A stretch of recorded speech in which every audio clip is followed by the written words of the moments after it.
Thank you. From time to time, the Council uses this moment, this opportunity, to honor a member of the Petaluma community who has had an impact on the fabric of Petaluma through their efforts and their life, and who has recently passed. Tonight is such a moment of sadness. I'd like to close tonight's meeting in honor of Catherine Brabowski. For more than 3 decades, Catherine came to nearly every council meeting. She spoke in public comment, and she relayed concerns of injustice in the city. Alas, the issues were often not in the city's domain, and Catherine had limited capacity herself to solve the issues that tormented her. Catherine's message was often direct and at times difficult to hear. Yet she never wavered. She spoke with conviction and persistence and an unwavering belief that every member of our community deserved a voice. To some, Catherine may have been a symbol of a system or culture that could not or failed to bring peace to those in pain in our community. To others, Catherine's drive and determination were an inspiration to create community that cares for all, to treat every member of the community with dignity, and to see that shared humanity and pain in ourselves. So I want to thank Catherine tonight for giving us pause to reflect on the importance of community and how it is the bold efforts of each of us, no matter whom, that makes us a community.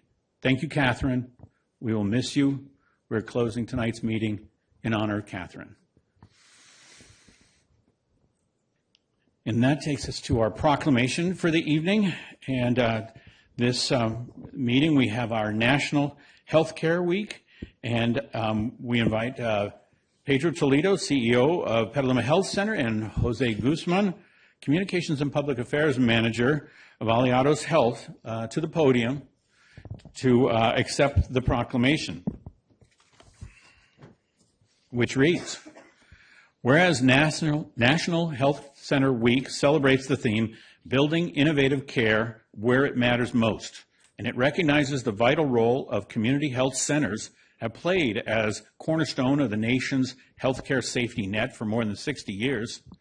And whereas 23% of Sonoma County residents choose to receive healthcare services as a patient at one of the 8 community health centers in Sonoma County, Petaluma Health Center, Santa Rosa Community Health, Sonoma Valley Community Health Center, West County Health Centers, Alexander Valley Healthcare, and Jewish Community Free Clinic, Alliance Medical Center, and Sonoma County Indian Health Project, which together provide 700,000 patient visits in 2025. So whereas collectively these 8 community health centers provide comprehensive medical, dental, behavioral health, preventative, and supportive services throughout Sonoma County, including Petaluma, they improve access to care for children, families, older adults, unhoused people, and other underserved populations. And whereas community health centers are playing a vital role in helping patients navigate care and maintain access to essential health services with the impact from federal and state changes to the Medi-Cal eligibility, enrollment, and continued continuity of coverage.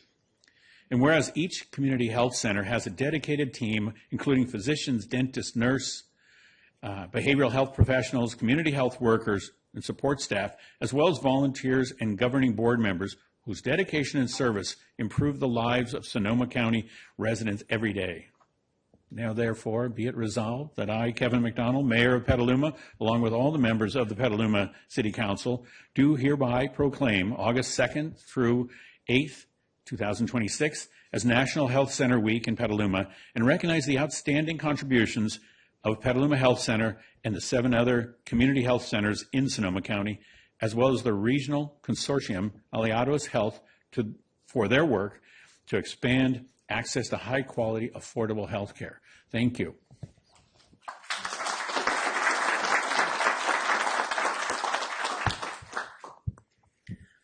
Mayor, members of the City Council, again, my name is Jose Guzman, Communications and Public Affairs Manager at Aliados Health, an organization representing 17 community health centers across 6 counties.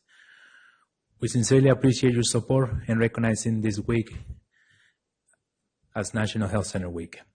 Community health centers provide high-quality, affordable primary care regardless of a person's ability to pay. They provide essential services, including primary care, dental care, behavioral health, and preventive services.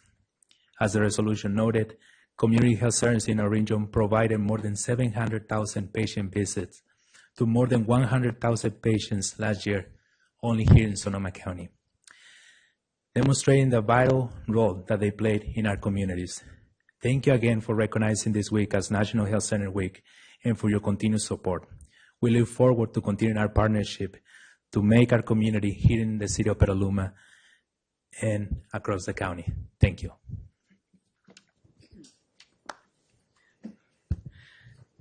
Sylvia Limas I'm sorry that Pedro Toledo couldn't make it this morning, but I did spend this morning at Petaluma Health Center with Pedro, and he had a visitor, Lauren Nath, from the National Association of Community Health Centers, that's visiting the West Coast. She's visiting different health centers and talking to them. So in honor of National Health Center Week, I want to commend the Petaluma Health Center and the amazing work that they are doing in Sonoma County and West Marin. They're providing comprehensive services, including primary care, behavioral health, and dental to the residents of the area and beyond. We're fortunate for the 30 years that Petaluma Health Center has been ensuring our residents have access to high-quality health care. Petaluma Health Center has the most diverse clients of all the local health centers, and they are constantly planning to best serve the community residents. Congratulations to Pedro Toledo and all of the Petaluma Health Center board and staff. Thank you.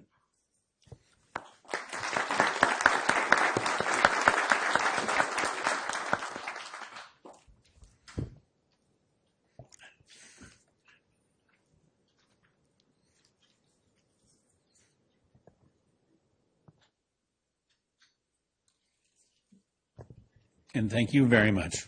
Appreciate it. Tonight we have a presentation.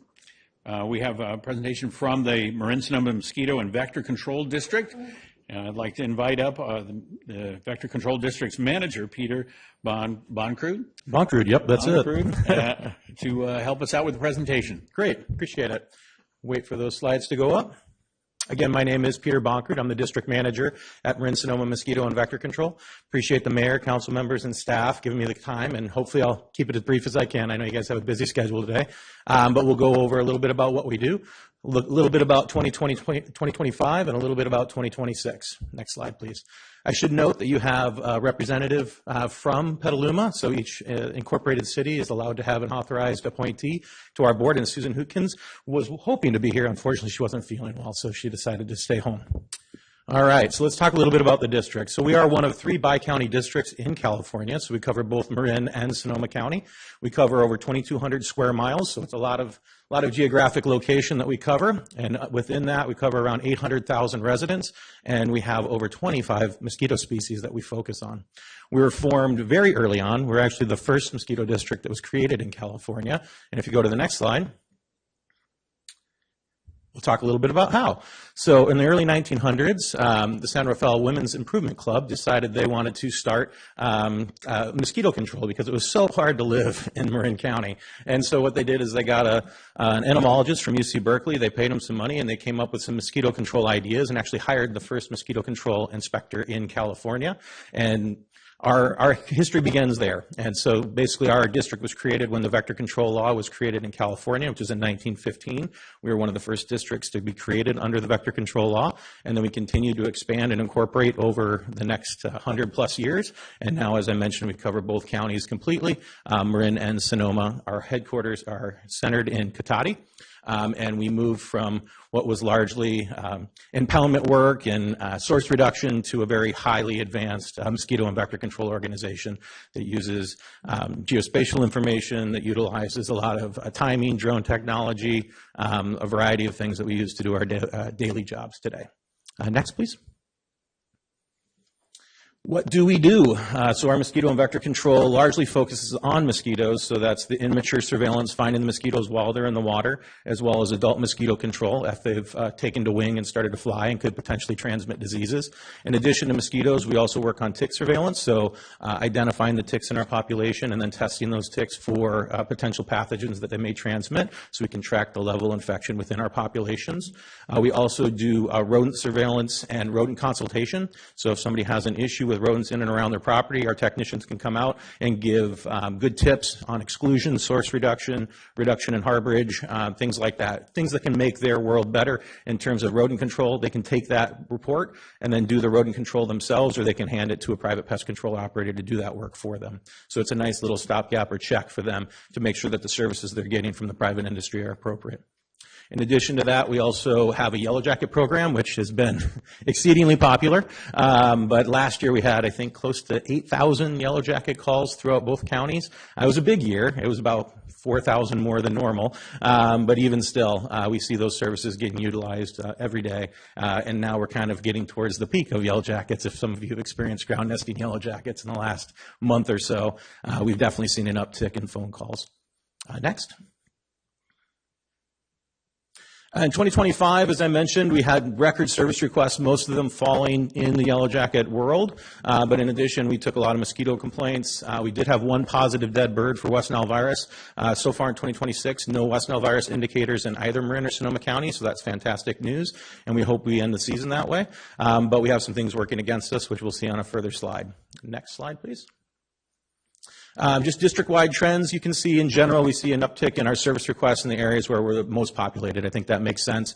But in general, we do see a lot along the 101 corridor, and you'll see an interesting mix of mosquito calls, yellow jacket calls, and ticks, kind of depending on the geography of the area. Next slide. And then looking at City of Petaluma specifically, we had over 500 service requests last year. We inspected roughly 3,000 different individual potential mosquito breeding habitats, and of those treated around 3,000. We did close to 40 rodent inspections within the city limits, and then we did almost 400 yellow jacket treatments last year. Next. This just kind of shows the sheer amount of variation within the Petaluma area. So the image that you're looking at on the left is all the different potential mosquito breeding habitats that we've mapped within the city of Petaluma. So pretty substantial. We inspect these regularly, typically every 7 to 10 days, depending on how often or what product we've used to treat those locations in the past. But on average, every single one of those locations need to be inspected and treated every 10 days. Next. Going to talk a little bit about something that, thank goodness, isn't in Marin or Sonoma County. That's their emerging threat of invasive Aedes or Aedes aegypti. So these mosquitoes came into California in 2013, and they've continued to expand. The red in that map shows all the new existing locations of Aedes aegypti and Aedes albopictus, which is another mosquito that doesn't belong in California. We saw those mosquitoes spread very quickly. So they moved from LA all the way up to Shasta, and now are actually seen in Southern Oregon as well. Why do we care about this mosquito? How is it any different than the other 25 that we have in our area? Well, these transmit diseases that we don't currently have in Marin or Sonoma County, and up until recently didn't have in California. So these mosquitoes transmit dengue, chikungunya, Zika virus, all things that we don't want to see transmitted in California. So the goal is to try to stop the spread of this mosquito. And there's a variety of different ways that we're working on that. But in general, right now, we're supporting our neighboring Bay Area districts because we don't have Aedes aegypti or Aedes albopictus that we've found yet, but we have them all around us. Solano, San Mateo, Alameda, not in Napa yet, Contra Costa, Santa Cruz, Santa Clara. So they're coming, at least close, and we're trying to keep them as far away as possible. In general, we are starting to see some locally transmitted dengue cases. So far, that's only been in Southern California, but it's something to be concerned about, because if we start to see the increase in pathogens match what we saw in terms of the transmission of the mosquito up and down California, the assumption is that we're going to see an increase in potentially dengue, chikungunya, and Zika virus in California as locally transmitted diseases. Next slide. Just a brief slide on our financials. I'm going to keep it real short since time's a little tight. Just know that structurally our budget is sound. We are an independent special district, so we manage our own budget. We have our own governance structure. We have a 24-member board, so we have a lot of people making decisions and helping the district move the direction forward. But in general, we've been operating at either at or above, or at a surplus or just around a surplus every year for the last 20 years. So that's good news. Next. And then 2026 and beyond, so our focus is really on modernization, trying to implement as many efficiency builds as we can within our systems. So taking advantage of a lot of the stuff that you probably heard, the AI technologies, as well as trying to replace some of our aging equipment and infrastructure with newer infrastructure to help support a more modern district. And in fact, we're at the end of 2026 going to be breaking ground on an eastern wing of our facilities, adding a new admin, a new staging space for our technicians, and actually a new boardroom as well. So we haven't changed our footprint since 1997, and we're getting a little constrained, so it's time to expand a little bit.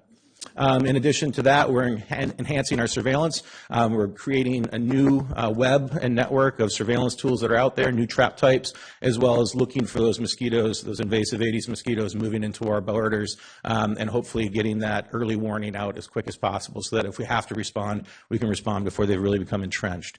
And then obviously looking towards climate resilience. Vectors are kind of the canary in the cave in terms of we see those shifts in pathogens, we see those shifts in the way that insects can exist in places they haven't before, and so that gives us, I guess, a unique early warning system on some of the other impacts that climate change could have. Unfortunately, that means we often are dealing with them first, and one of those is actually invasive Aedes and the speed with which that typically tropical mosquito has moved across California.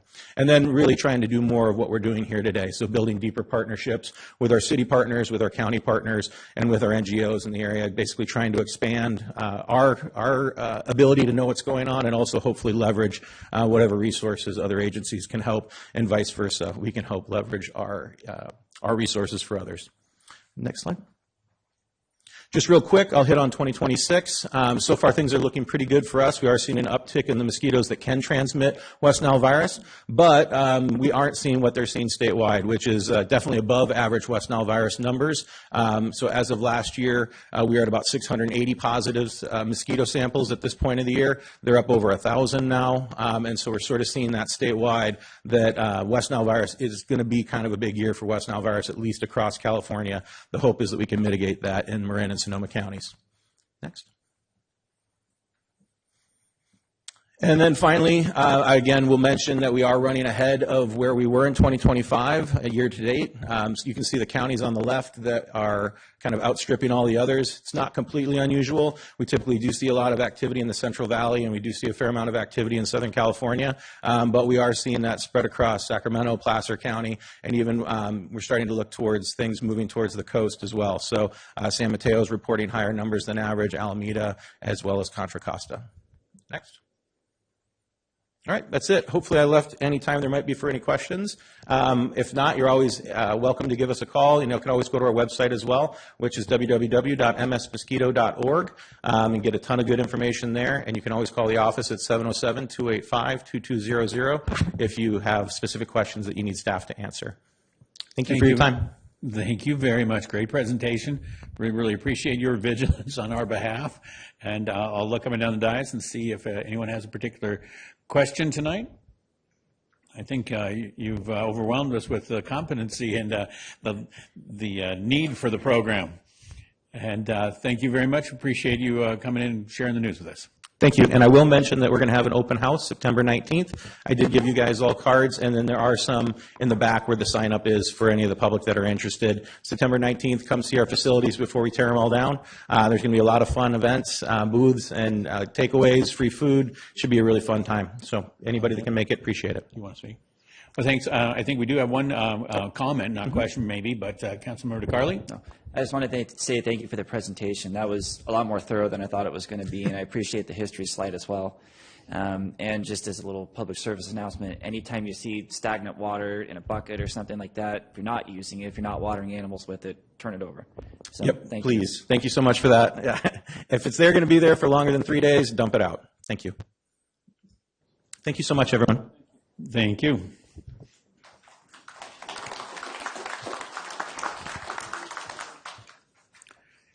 At this point in the agenda, I look up and down the dais and ask the council if anyone would like to pull an item from the, or otherwise modify the agenda, or are we adopting as written and as published?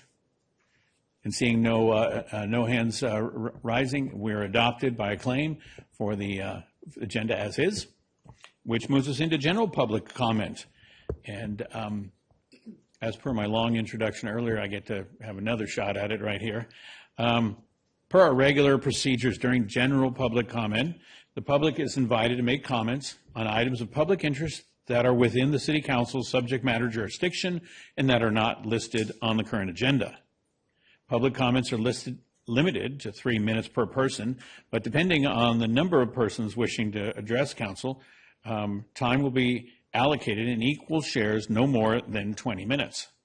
As for our new procedures, and as a reminder, we'll be now taking public comments via Zoom, and in compliance with SB 707, in-person and remote commenters will be granted equal time.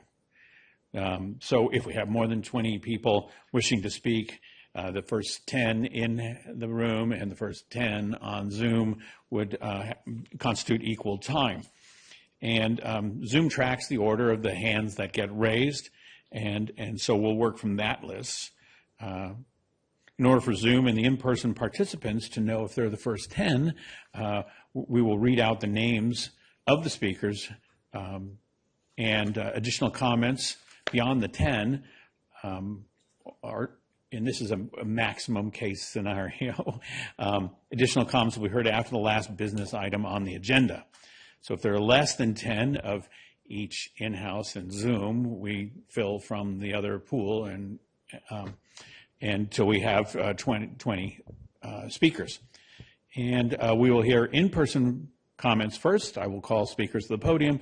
Once those have concluded, the city clerk will help us with the remote speakers to telling them to unmute themselves and make their comments. It's a bit of a learning process. This is only, I think, our third meeting we're doing this, and so we're getting better every meeting.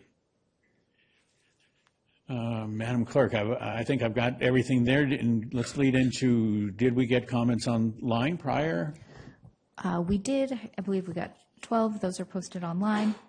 And at this, and we also have 15 attendees in the Zoom meeting. And at this time, I will start a 30-second clock. During these 30 seconds, members of the public attending in person should bring their speaker cards to my desk if they have not already done so, and members of the public attending online should raise their virtual hand, and those attending via phone should press *9 to raise their hand. And speaker requests received after this 30 seconds may not be accommodated.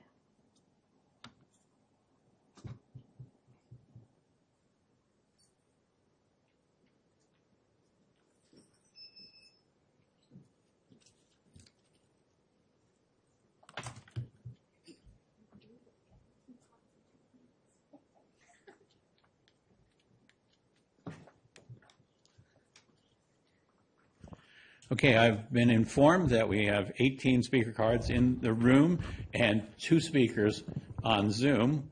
That's nice when the math works out so easy. And that means the speaker clock will be set at 1 minute per person. And we are not pushing anybody out, so I don't have to read the names.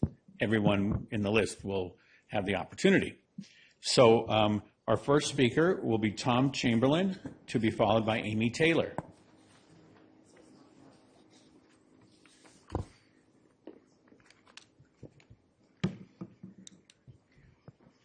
Good evening. Reference is made to the recent article in the Santa Rosa Press Democrat, okay, I'll start over again.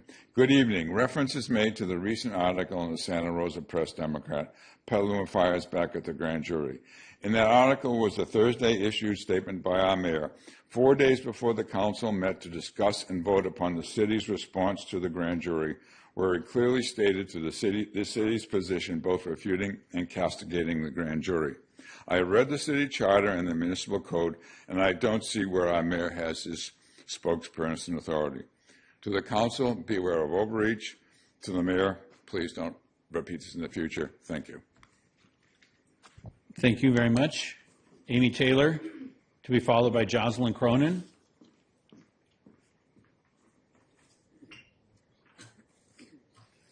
Good evening. I'm here to give you an update that nobody asked for. I stood on this podium at the Bridge Extension meeting in February because I was so horrified by the pictures that were coming out of Clear Lake. I stood here with a picture of a dog that was half dead, I think I called him. I didn't know his name at the time, but his name is Happy. Ironically, that's what his name was. So this dog was failed by so many humans. A man turned him into that shelter thinking he was doing the right thing after he was dumped out of somebody's car. Happy was shoved into a crate and was never fed again. Never fed again. The collar's hanging off of his neck. He's standing in a 24 by 35 crate in his own feces and urine, and now he's dead. And the problem is, it's not water under the bridge. Thank you very much. Yeah, a minute. If you have, here's Happy. if comments are unable to be completed, we do accept them in writing, and council reads all the comments. Jocelyn Cronin, to be followed by Mark Kimberly.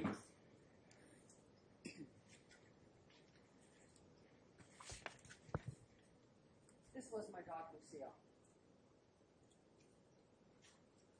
I have prepared remarks, but since I'm on limited time, I'll tell you because I lived it.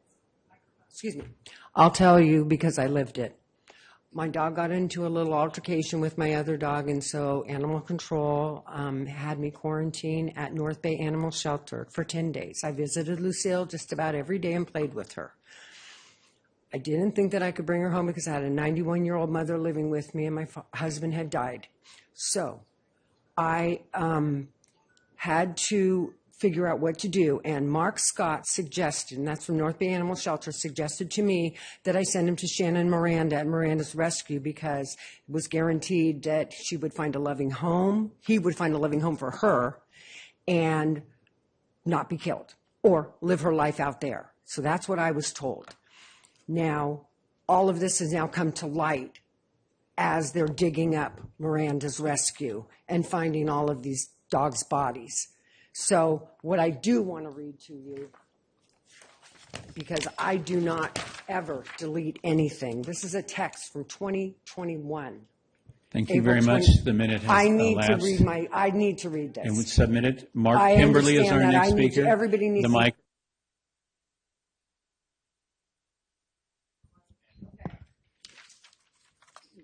A minute, are you?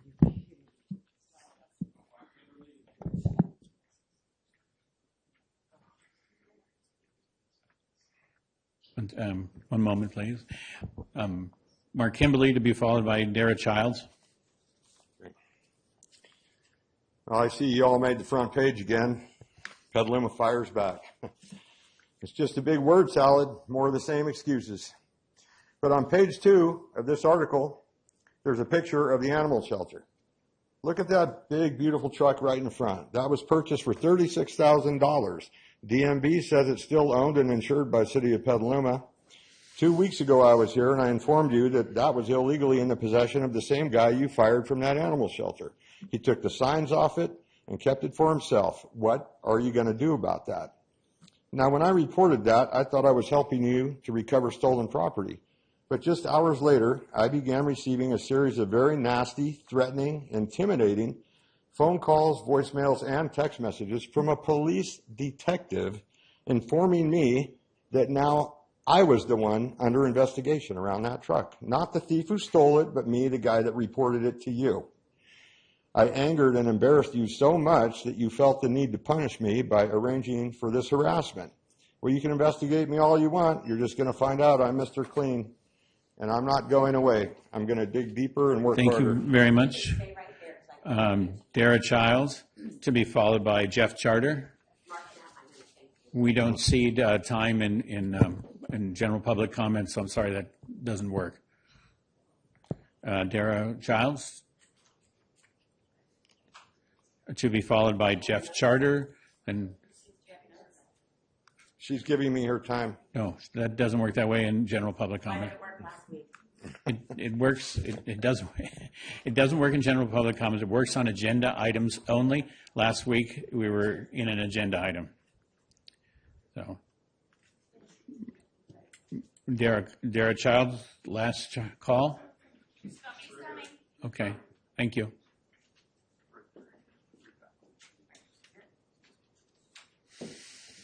The people of Petaluma have been asking for a forensic audit of the animal shelter. Everyone wants this because of the allegations of embezzlement. They have submitted credible evidence. A forensic audit, which is radically different from any other types of audits, is the only way to prove or disprove. Only two people don't want it. The director doesn't want it because it would reveal proof of felony embezzlement. The city manager doesn't want it because it all happened on her watch, while she defended, covered for it, and lied for that criminal. This city manager told the council that we can't afford it because it would cost hundreds of thousands. I call BS. The shelter before this had done it for less than $20,000 8 years ago. Even if the price doubled since then, it would have been less than $40,000. No way is it hundreds of thousands. She even told the council that make them accept a lesser audit, one that won't reveal the truth, thereby saving her booty. Justice must be done. Order the audit. Thank you. Jeff Charter to be followed by Alexandra Charter.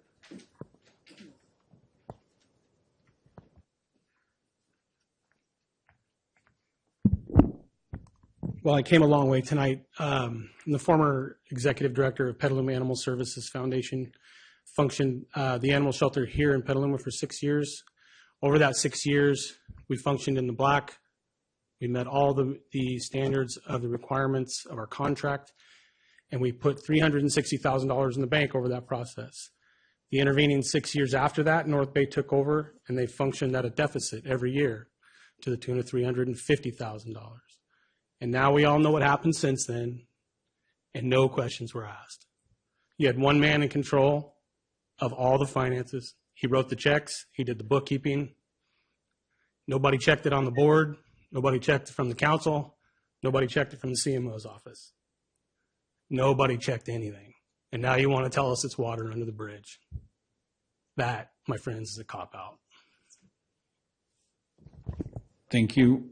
Alexandra Charter to be followed by Sale White. Alexandra in the room? Thank you. Okay, thank you very much. Sale White to be followed by Jennifer Moore.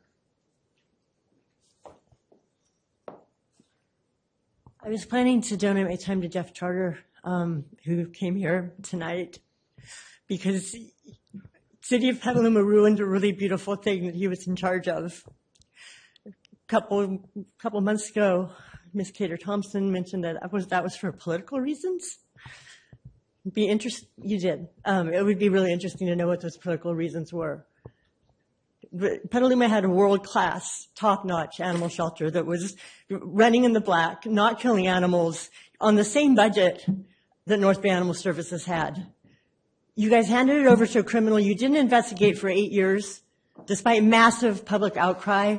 I came into possession of an email by the former mayor, Teresa Barrett, who suggested that my emails be culled from her account. Makes me kind of wonder how transparent everything is around here. I just hope you're ashamed of yourselves. Thank you. Jennifer Moore to be followed by Tina Yonkers.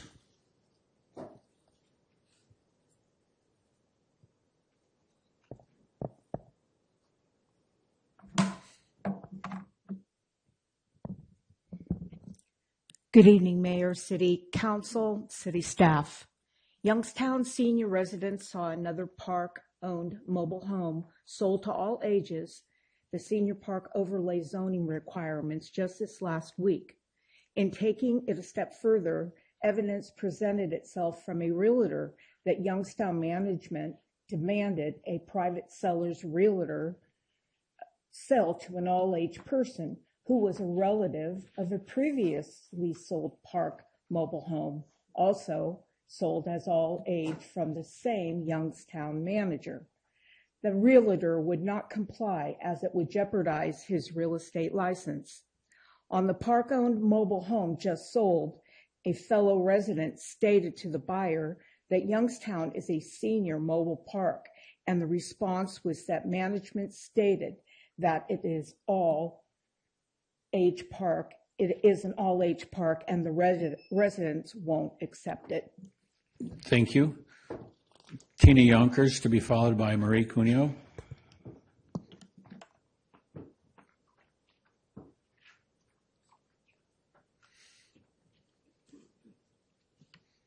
Good evening. Unlawful fraud, real estate fraud, unfair business practices, consumer affair violations. Seniors have not seen enforcement on the senior park overlay in place since October 2023.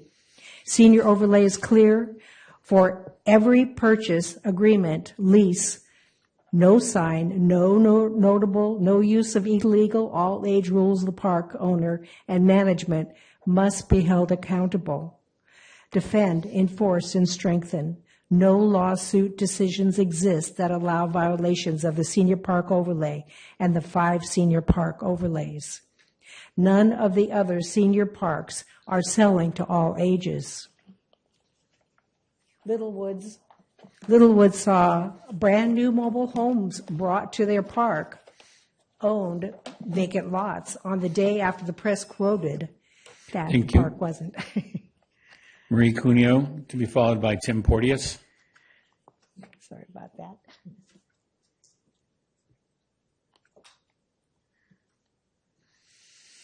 Okay. The park owner that they were closing and lawsuit was filed to compel closure. Still no required change of use filed with the city of Petaluma as required by the closure conversion ordinance. Last Friday, we saw the loss of Catherine Babowski, a warrior against the bad actor owner of Littlewoods. She fought long before others against the violation and weaponization of arbitration, parking, overcharges, and intimidation.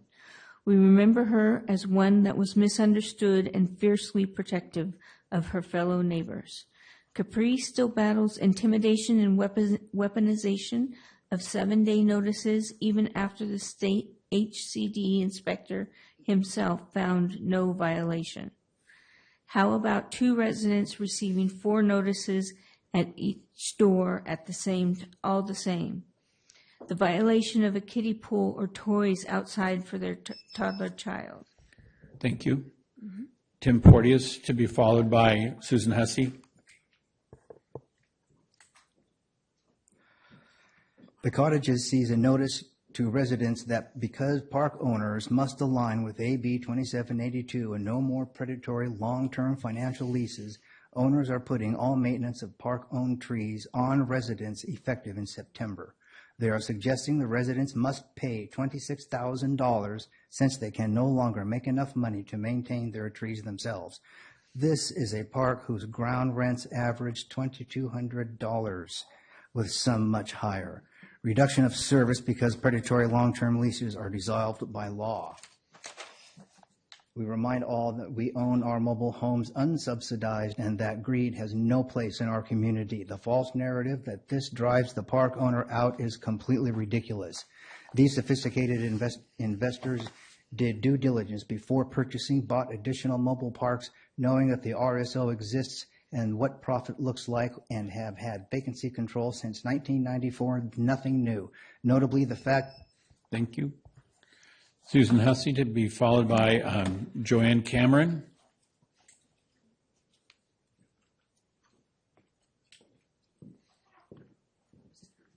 I've been asked to read this letter for a former staff member of MBIS. She has protected her name because of fear, but you have been provided with that name. She says she worked for North Bay Animal Services and witnessed things that will haunt her to this day. She said the simple truth is Mark Scott should have never been in charge of any animals. She was forced to see animals living in conditions that were so substandard that no creature should have resided there.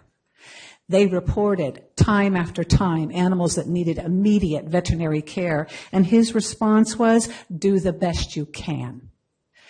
With no training, no supplies, nothing. And he kept the money that was made for that veterinary care.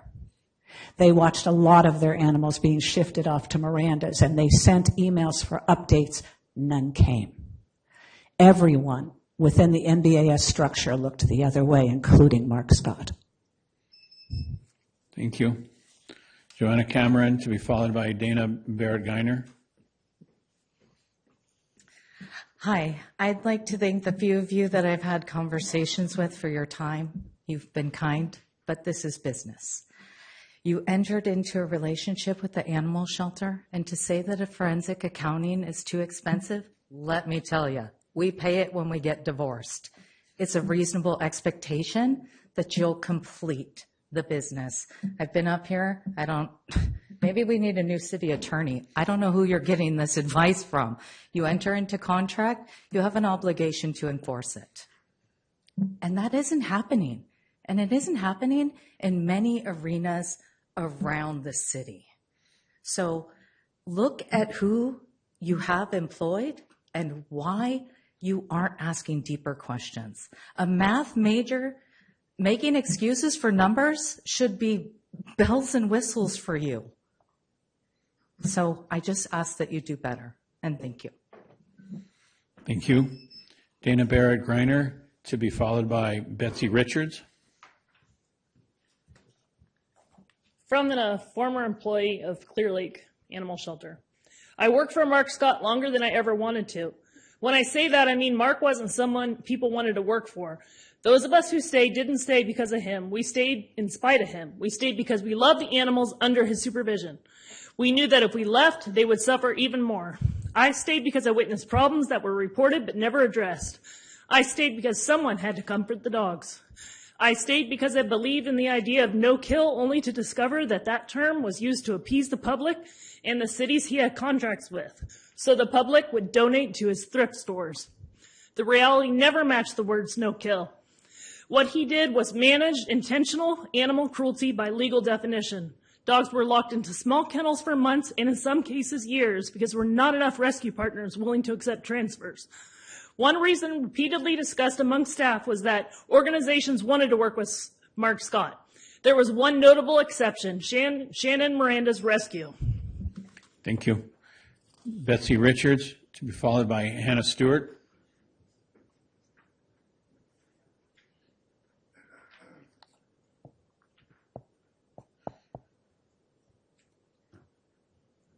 Good evening.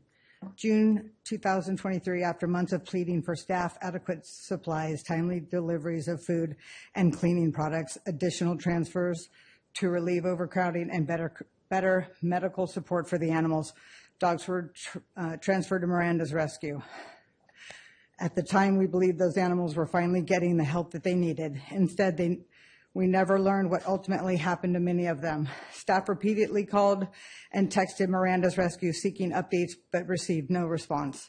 Conditions at NBAS continued to deteriorate. Staff concerns about animal welfare were ignored. The shelter often housed 2 to 3 times the animals that it was designed to hold. Food, cleaning supplies, and other necessities frequently arrived late and insufficient quantities or not at all. We were sometimes told we were using too much, in quotes, and to make what we had last longer. As a result, employees often spent their own money to purchase dog food, cleaning supplies, and other basic necessities. Thank you very much. Hannah Stewart, to be followed by Courtney Garcia.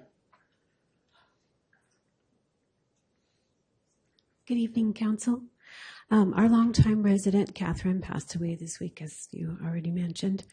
I'm just remembering Catherine as a person who reminded me a bit of my grandmother. She was definitely a fighter, and we at Little Woods appreciate how much she did fight for us. She was involved in the third arbitration that we had and was very helpful in the positive outcome that we had for that. I just wanted to let the council And Catherine, know that she and her family will be in our thoughts and prayers, and to give her a commendation and let her know that that she fought a good fight, and we will be continuing that fight. Since I have 12 seconds, I also wanted to just let you know that they've upped the parking fees for everyone. So I just wanted to let you guys know that if you wanted to come and look at it later. Thank you. Courtney Garcia.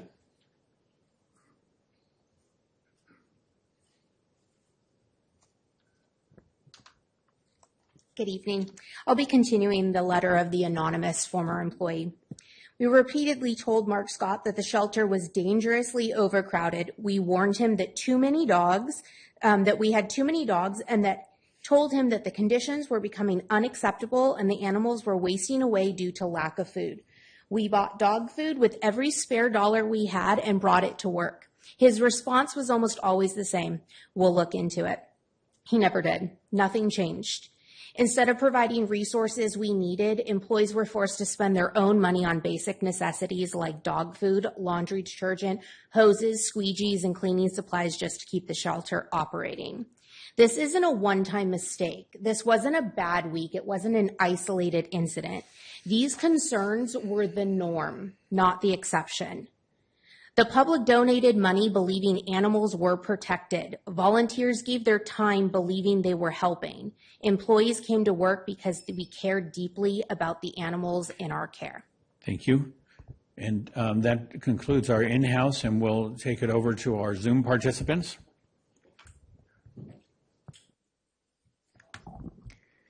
Yes.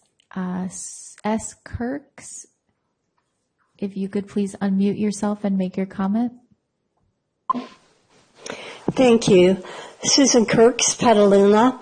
I'm commenting this evening on the same topic I commented about in your earlier August meeting, and that is the barbed wire fencing that surrounds the perimeter of the Paula Lane conserved open space property. That type of fencing should never have been installed at this property, and in addition to that, there's interior fencing and an extra gate that were installed, which also obstruct wildlife movement and prevent wildlife from accessing their habitat.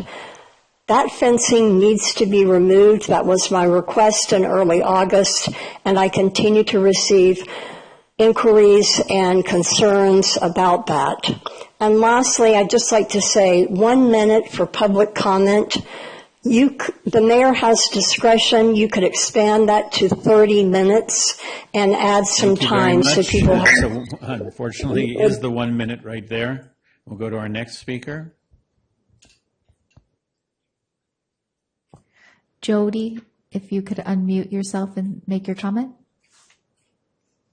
Oftentimes, Catherine was misunderstood. We thank you for closing the meeting tonight in her honor and your words. But she spoke up against rule breakers. She spent a lot of time making complaints to the police department because she felt rule breakers, law breakers, should be held accountable. She was a warrior who took a bus to city council to make sure all knew the actions of the park owners. We will warrior on, not just for Catherine, but for all the neighbors she fought hard for, and for all to have a voice, no matter what disabilities they have. Removal of more parking today at Little Woods is payback for residents standing up against the attack on their community and their unsubsidized home. We stand together, us mobile home residents, for the truth, not the ridiculous social media fiction. Thank you. Thank you very much. That was our last Zoom speaker, and that closes general public comment for the evening. I'd like to bring it back on up to the council for council comments now on activities they've been involved in it for the community for the last since our last meeting. And tonight I'd like to start to my right with Councilmember Barnacle. I have no updates. Thank you very much. Councilmember Cater Thompson. I have no updates. Summer is here. Vice Mayor DeCarly. I have some. Okay. Hey, everybody. So at Ag and Open Space, instead of our regular held meeting, we decided to meet at Steamer's Landing in Petaluma. That is the river parks, everybody knows. And, Ag and Open Space has helped them. And so got a full tour of the place. They explained how it all works and how Ag and Open Space interacts with them. And then attended the ribbon cutting opening of Blanton's Western store on the Boulevard. That was really neat. That was my first ribbon cutting. And, it's been a while, too, since there's been a Western store on the Boulevard. And so it's neat to see a new one. They did a great job with the store. So go down and get some new boots, get a hat. And, I do appreciate the animal shelter folks coming here tonight. And I was kind of, after the last meeting, reflecting. I had colleagues saying that, they didn't do enough and could have all those years. And then ending the meeting saying that, we just want to move on. And so that was an opportunity right there to, kind of walk the walk. And so anyway, I was hoping to see some more accountability, but we didn't get that yet. So thank you. Thank you. And Councilmember Now? Thank you. I did ask the city attorney again in a letter or an email about the Little Woods parking. So maybe he can give us an update, because I asked at the last meeting, because each tenant doesn't have space at their actual unit, and they is written in their contract. So that is one question. But I do want to remind everybody that tomorrow night, Tuesday, August 4th, is Petaluma Night Out. Do you want to see a helicopter, meet a police canine? Then don't miss the Petaluma Night Out at the Petaluma Fairgrounds tomorrow night, August 4th, from 4 to 7 p.m. This annual public safety festival will feature more than 30 booths hosted by public safety agencies, nonprofit organizations, include the Petaluma Fire, the SAFE Team, the City Department, Sonoma County Sheriff's Office, the Red Cross, and many others. Each booth will offer activities, giveaways, and helpful community resources. This is a great family fun event, and the visitors can enjoy the city's emergency vehicles, free food, games, music, prizes, and more. This year's event will also include an animal shelter and rescue supply drive, and a community blood drive, a back-to-school pack a patrol car supply drive. Anyone who contributes to any of these community drives will receive a raffle ticket for a chance to win more prizes. The Homeless Coalition meeting update that I attended via Zoom last week. Staff from the Sonoma County Department of Health Services presented results from the spring point-in-time count. They were encouraged to report that the number of individuals experiencing homelessness has decreased compared to the previous count. Staff also discussed emerging drug trends. They noted concerns about an extremely potent synthetic drug that has appeared on the East Coast and would eventually spread to the West Coast. According to the presentation, the substance is significantly more potent than fentanyl and may not respond to Narcan. Officials expressed concern that it could be mixed with other illicit drugs, and because it's inexpensive to produce. So there's COTS volunteer opportunities. COTS is seeking volunteers to help serve meals during afternoon and evening shifts, and volunteers must be at least 16 years or older. Those interested are encouraged to visit the COTS website for additional information and volunteer opportunities. In memory of Catherine, thank you to the mayor for adjourning the meeting in Catherine's honor. I first met Catherine more than 20 years ago after she moved to Little Woods Mobile Home Park, located in my neighborhood. We participated together in a Fight Cancer fundraising, walking the Casa Grande High School track for several hours to raise money for cancer. During that time, Catherine shared her personal journey with cancer and how she came to live in Petaluma. Over the years, I occasionally provided her transportation to and from City Hall. She was a regular presence at City Council meetings and was deeply committed to improving conditions at Little Woods. Although she was often outspoken, sometimes misunderstood, Catherine was a timeless advocate who brought attention to the concerns of the residents in our mobile home communities. May she rest in peace. I like to think that she's still watching over Petaluma, reminding us all not to park in fire lanes. If there are fire lanes in heaven, I'm sure Catherine is making sure and certain that everyone keeps them clear so emergency vehicles can go through. Thank you. Thank you very much. Councilmember Quint? Thank you.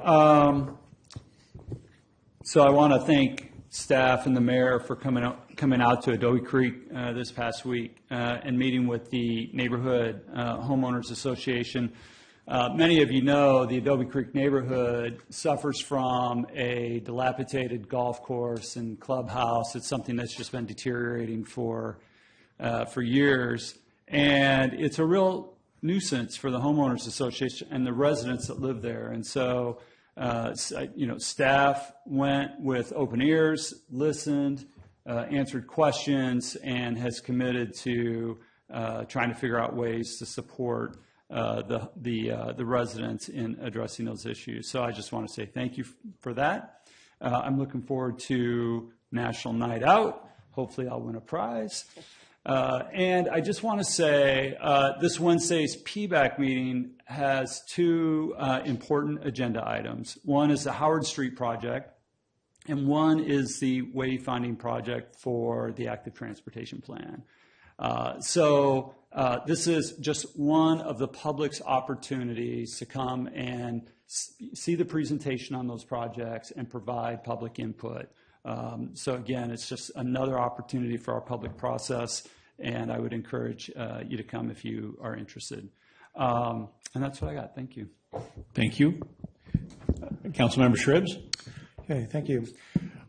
First, I did attend the fairgrounds. There was a music festival for the schools, which looked like was very successful. 3 bands were rotating around and interchanging music all day long. I was able to volunteer at the recycles and trash. We were able to educate a lot of folks on where to put things, and even get the vendors to maybe nudge them to put more effort into figuring out all recyclable materials. So that was pretty successful. I was able to talk the Ag and Open Space meeting to be held at our River Park instead of anywhere else in Sonoma County. And so we had over 30 people show up. A lot of the leaders here, a couple leaders in town showed up, along with the folks of Friends of Petaluma River. And so a really nice display of what we're trying to do at the River Park there. So it was a really enjoyable time there. I did attend a Aquas Community 2.0, like an initial fundraising engagement type meeting. And this is where John Crowley has been taking the lead, but also now led by Val Richardman. And they are going to try and increase engagement of community throughout town, particularly on the east side right now. So anyway, there's a new movement in town here. So please look it up, and it's a new movement that's going to be expanding. Then I met with some homeowners around the Kenilworth Junior High School, and there has been a lot of painting on the road there to increase the safety of especially drop-off and pickup times, and students riding their bikes up there. Lots of concerns about the teenagers and e-moto bikes type things. But there's a whole new set of stripes, and it's all designed for safety. But there are so much more striping that if it's your first time going up there, there may be, okay, you may kind of get lost of where everything is because it's changed. So anytime there's a change. So I'm going to recommend if you have a student at either Corona or Kenilworth, please go visit before school starts and actually check out the new striping and where to go, and you're going to be reducing your speed down. Both schools, it's 15 miles an hour, by the way, passing by each of those schools, including for the bikes. We attended the ribbon cutting at Blanton's, and that's a new hat and boot store that is more of a high end. If you're like I've spent some time in Texas doing some line dancing, and when folks went out to line dance, they wore some really nice boots and hats. So if you're into, and we have a nice line dancing here occurring at several places now. So if you're into that, that's a nice place to go. The ribbon cutting was just this last week. Also, if you go by another school, and which is the Loma Vista and the Boys and Girls Club on Maria Drive, there's a whole new set of paint on the road. They use the mascot bear for the school and for the Boys and Girls Club. And so the intent is to not only slow folks down, make awareness that it's a youth area, and it's also for safety. So it was a really wonderful event that a lot of students and parents are out there doing the painting on the ground. Then there's a Friends of the Petaluma River fundraiser coming up shortly. So it's a gathering. It's a really spirited event with lots of music also, really fun event. So that's coming up if you want to look that one up. Also from last meeting, I know there were some discussions about AI centers and the like, and I wanted to make sure I was clear about what I was advocating. I wasn't sure it came out clear, but we do have a technology businesses in town, lots of them, and I'm fully supportive of all these businesses. It was Telecom Valley for a while with AFC that was here. So I'm fully supportive of all these businesses, the technology businesses, but I just was looking for drawing the line between them and the really big, the data centers there. But I want to make sure I'm clear on supporting them. That's here. And that's my report for this time. Thank you very much. Just want to note it's a real treat for Petaluma to have two members on the County Ag and Open Space Advisory Board. No other city has a rep on it. We have two on it. So thank you both for that participation. And then I'd like to note that we do hear you folks who are coming in and talking about the animal system. And I think there's still work to be done. There's still reports that we need to be transparent on, as we talked about, financial and other information that needs to come out. And this will be on our agenda, I think, again in September, and we'll be able to inform on what we know at that time, both from outside of our system, Miranda, et cetera, and from inside what our plan is for getting us to a permanent new contractor at the facility. So I don't think we're at the end of the road yet on a lot of the issues. And we are taking it very seriously. And I think all of us feel the pain from it. So I wanted to address that to you all. And then there's been a number of community meetings that I've been to over the recent time, and the only one probably not mentioned so far is KPSCA, the people doing the video tonight and whatnot. Also have a radio channel, streaming channel, but there are public access channel, and they're growing right now. They're moving into emergency support. They're moving into all kinds, but they'll also train up folks who want to run their own podcast or who want to do radio broadcast. So they're real community service right now, getting different voices heard in the community. And I also want to announce that later this month, right here at the Poly Class Center, there'll be a movie shown by Generation Housing. It's called Fault Lines, and it's a documentary on why it's so hard to build affordable housing and what the hurdles are to building affordable housing and why we still have a housing crisis. There'll be a panel discussion afterwards, and they've asked me to be on the panel at that time so I can share the Petaluma side of that story. And that's my report, and I'd like to pass it over to our city manager. Thank you, Mayor, and thank you, Councilmember Now, for mentioning National Night Out, because I was going to mention that, and I'm going to ask that our city attorney talk about mobile homes and parking. Thank you, City Manager. Thank you, council members. We are looking at a great number of things regarding the direction the council has given us to make sure to continue to uphold and where possible strengthen the city's mobile home regulation protections for mobile home residents that are also intended to ensure the long-term sustainability of mobile home park housing in Petaluma that is where almost 900 households reside in the community, including looking at what appear to be efforts by the park owners to reduce services, including in the form of reduced parking. We currently have 11 active lawsuits regarding these matters. We're scheduled to be with the council on the 14th of September to discuss those in an overview kind of way, which I think is important. because there's a lot of effort there to, as I said, protect the housing.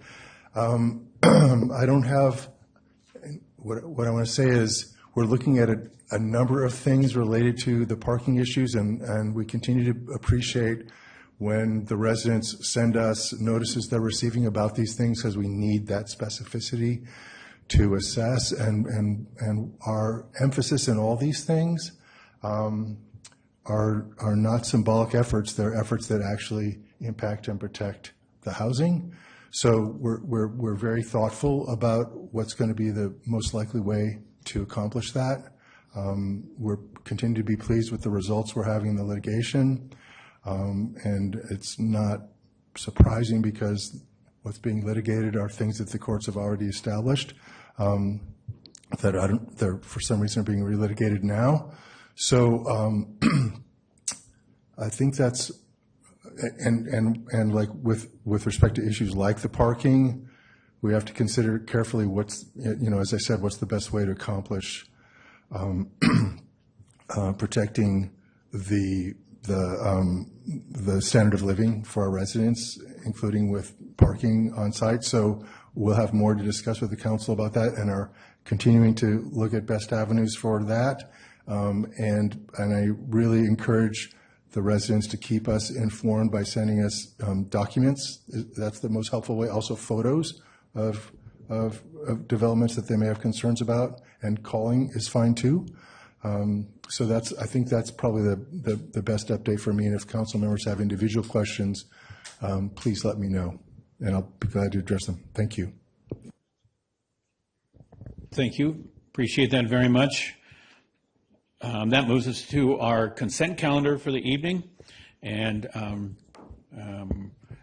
I guess looking up and down the dais, any questions on the consent calendar? Any items to be pulled and treated separately? Vice Mayor. I would like to pull item 3, please. Okay. Thank you very much. And then let's go over to public comment now. And again, the similar narrative as to earlier for public comment on the consent calendar, and we're taking the consent calendar public comment in its entirety, and then we'll come back and treat the calendar as requested. So the public is invited to make comments on items listed on the consent calendar, and our procedure on agenda items will follow the process that I spoke of earlier, and except that the number of speakers is not limited. That was the distinction that was made about the last animal control opportunity. Public comments are limited to 3 minutes per person. However, the time per speaker may be reduced depending on the number of speakers. We will hear in-person comments first. I will call the speakers to the podium. When those have concluded, the city clerk will call the remote speakers to unmute themselves too. So, Madam City Clerk, have we any public comment on the consent calendar? Sorry, I lost my notes on that. I don't believe so, not on the consent calendar. But we do have 15 attendees in the meeting. And at this time, I will start a 30-second clock for the public comment.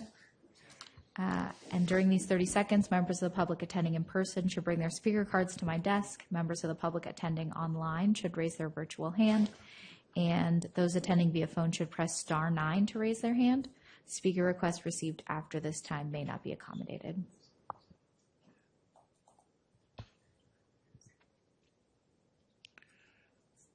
Okay, no cards. And no hands online. No cards either. and no hands, and so then that closes public comment on the consent calendar, and I'll bring it back up to the dais. Let's treat items 1, 2, and 4 first, and then move to item 3 as a separate item.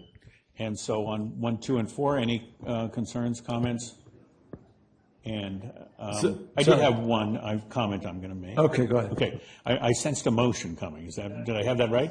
Yeah. So before that, the tentative agenda, item 2, has a attachment that's called significant items for future. And I was hoping for our September meeting that could include the ice out. I don't think I saw our response to that petition from the public, and I'd like to let the public know that we have a plan for addressing that public concern. So I think that's just a direction to staff, or suggestion to staff based on past public participation. So, Councilmember Quinn? I'd like to make a motion to move items 1, 2, and 4. Thank you. Second. Thank you very much. A motion by Quint, a second by Now.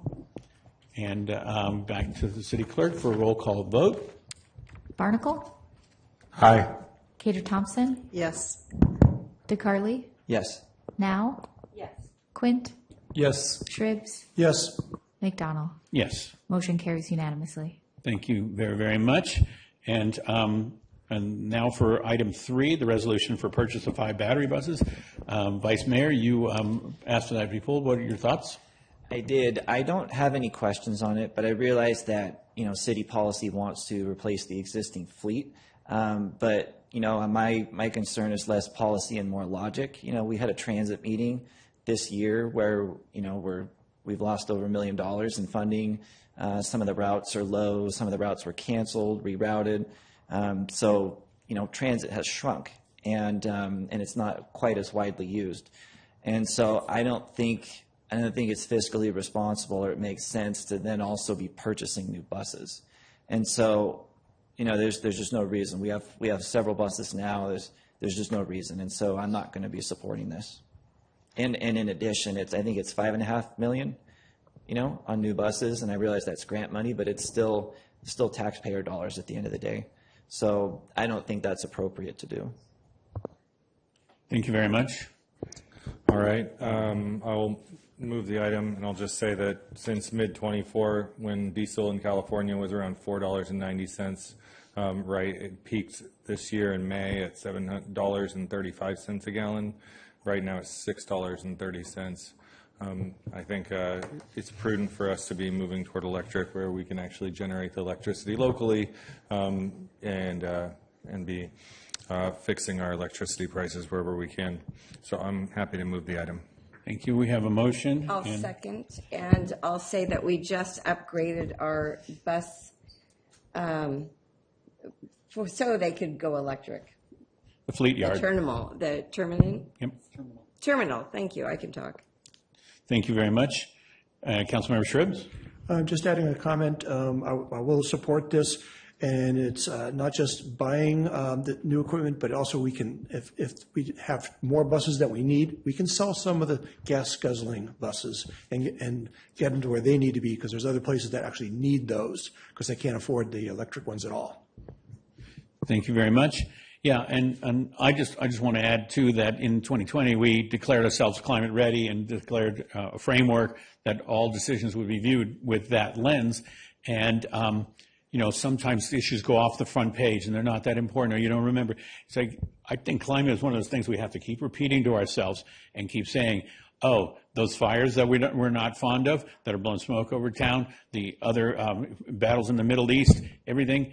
If electrification has so many positives to the community that I'd be in support of this. So we had a motion from Barnacle and a second from Now. I'd like to have a roll call vote, please. Barnacle? Aye. Cater Thompson? Yes. DeCarly? No. Now? Yes. Quint? Yes. Shribs? Yes. McDonald? Yes. Motion carries with 1 no vote. Thank you very much. That moves us to public hearings, matters for consideration, and this is an introduction of first reading of an ordinance of the City Council for a zoning text amendment to amend the Scott Ranch Planned Unit District development standards to rescind Section 5.3 prohibiting swimming pools and add Table 5.1 land uses residential districts, swimming pool, hot tub, and spa as permitted accessory uses subject to specific use standards under implementing zoning ordinance section 7.080. And to help us with this tonight, we have Mike Janicek, our senior planner. Floor is yours.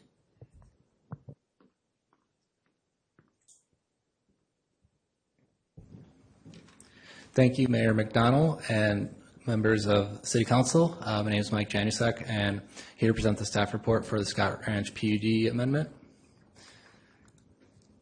An overview of my presentation this evening, I will go through project background, describe the scope of work, and provide staff's analysis and recommendation. The project is located west of D Street along Windsor Drive. This PUD amendment pertains solely to the residential component. That's the 12 acres in the northwest of the PUD. That consists of the 28 residential lots.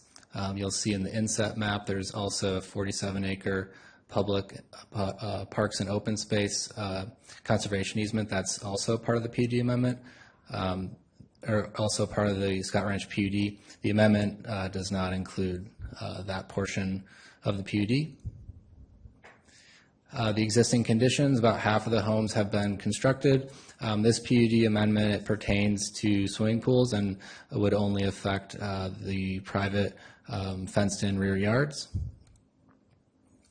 The general plan land use designation for the site is very low-density residential. The PUD amendment proposed this evening would not affect project density. That was previously approved with the vesting tentative subdivision map. It was 0.6 dwelling units per acre, which is the lowest allowable density for the site. And the zoning was switched from R1 to PUD with that suite of approvals,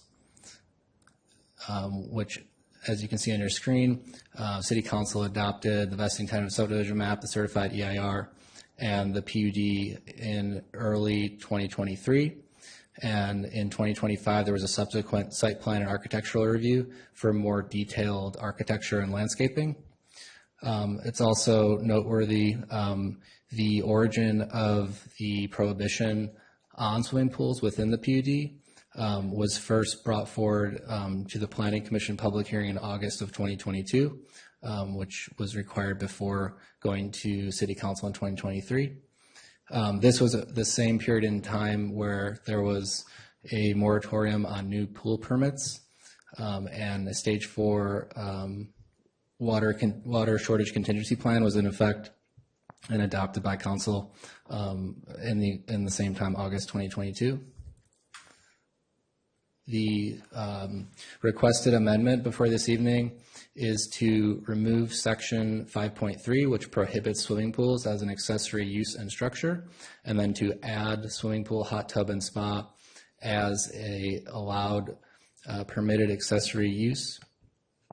And that would take place on table 5.1 within the PUD development standards. Going back, there's a couple other points I wanted to make. The request is applicant initiated. It is pursuant to the procedure in IZO section 19040E2, which requires City Council approval. The draft ordinance is in attachment 1 in your packet this evening, and it was forwarded and recommended for approval by Planning Commission by a vote of 4-1 with 1 recusal and 1 absence. That executed resolutions in attachment 2. And the purpose of the requested amendment is to bring the PUD development standards into alignment with citywide regulations for pools. And those citywide regulations include the 2025 Urban Water Management Plan, as well as the Water Conservation Ordinance. The Water Shortage Contingency Plan is a part of the Urban Water Management Plan, which is essentially a document required by the state every 5 years that plans for the next 25 years to demonstrate there's sufficient water resources. The Water Shortage Contingency Plan, as I mentioned, City Council can adopt prohibition on new pool permits. They can restrict topping off of pools or filling of pools during these drought periods.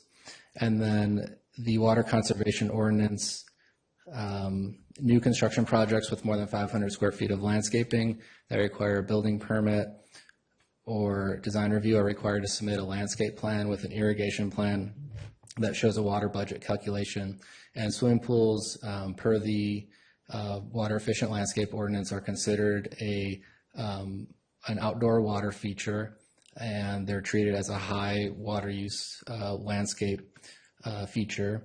And the applicant has prepared an attachment 6 with their final landscape plans. They've prepared a water budget that assumes a mid-sized pool on all 28 lots, and they demonstrate that the water use would come in under what the EIR, the certified EIR, had estimated, which is 3.9 acre feet per year.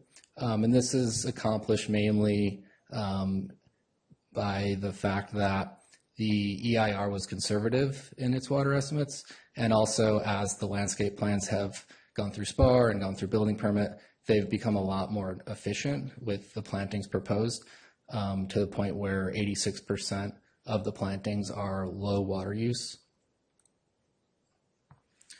The neighborhood meeting requirement was met during the suite of entitlements, which included the project EIR and a very robust public process spanning 2 decades. The PUD amendment was brought to Planning Commission in June.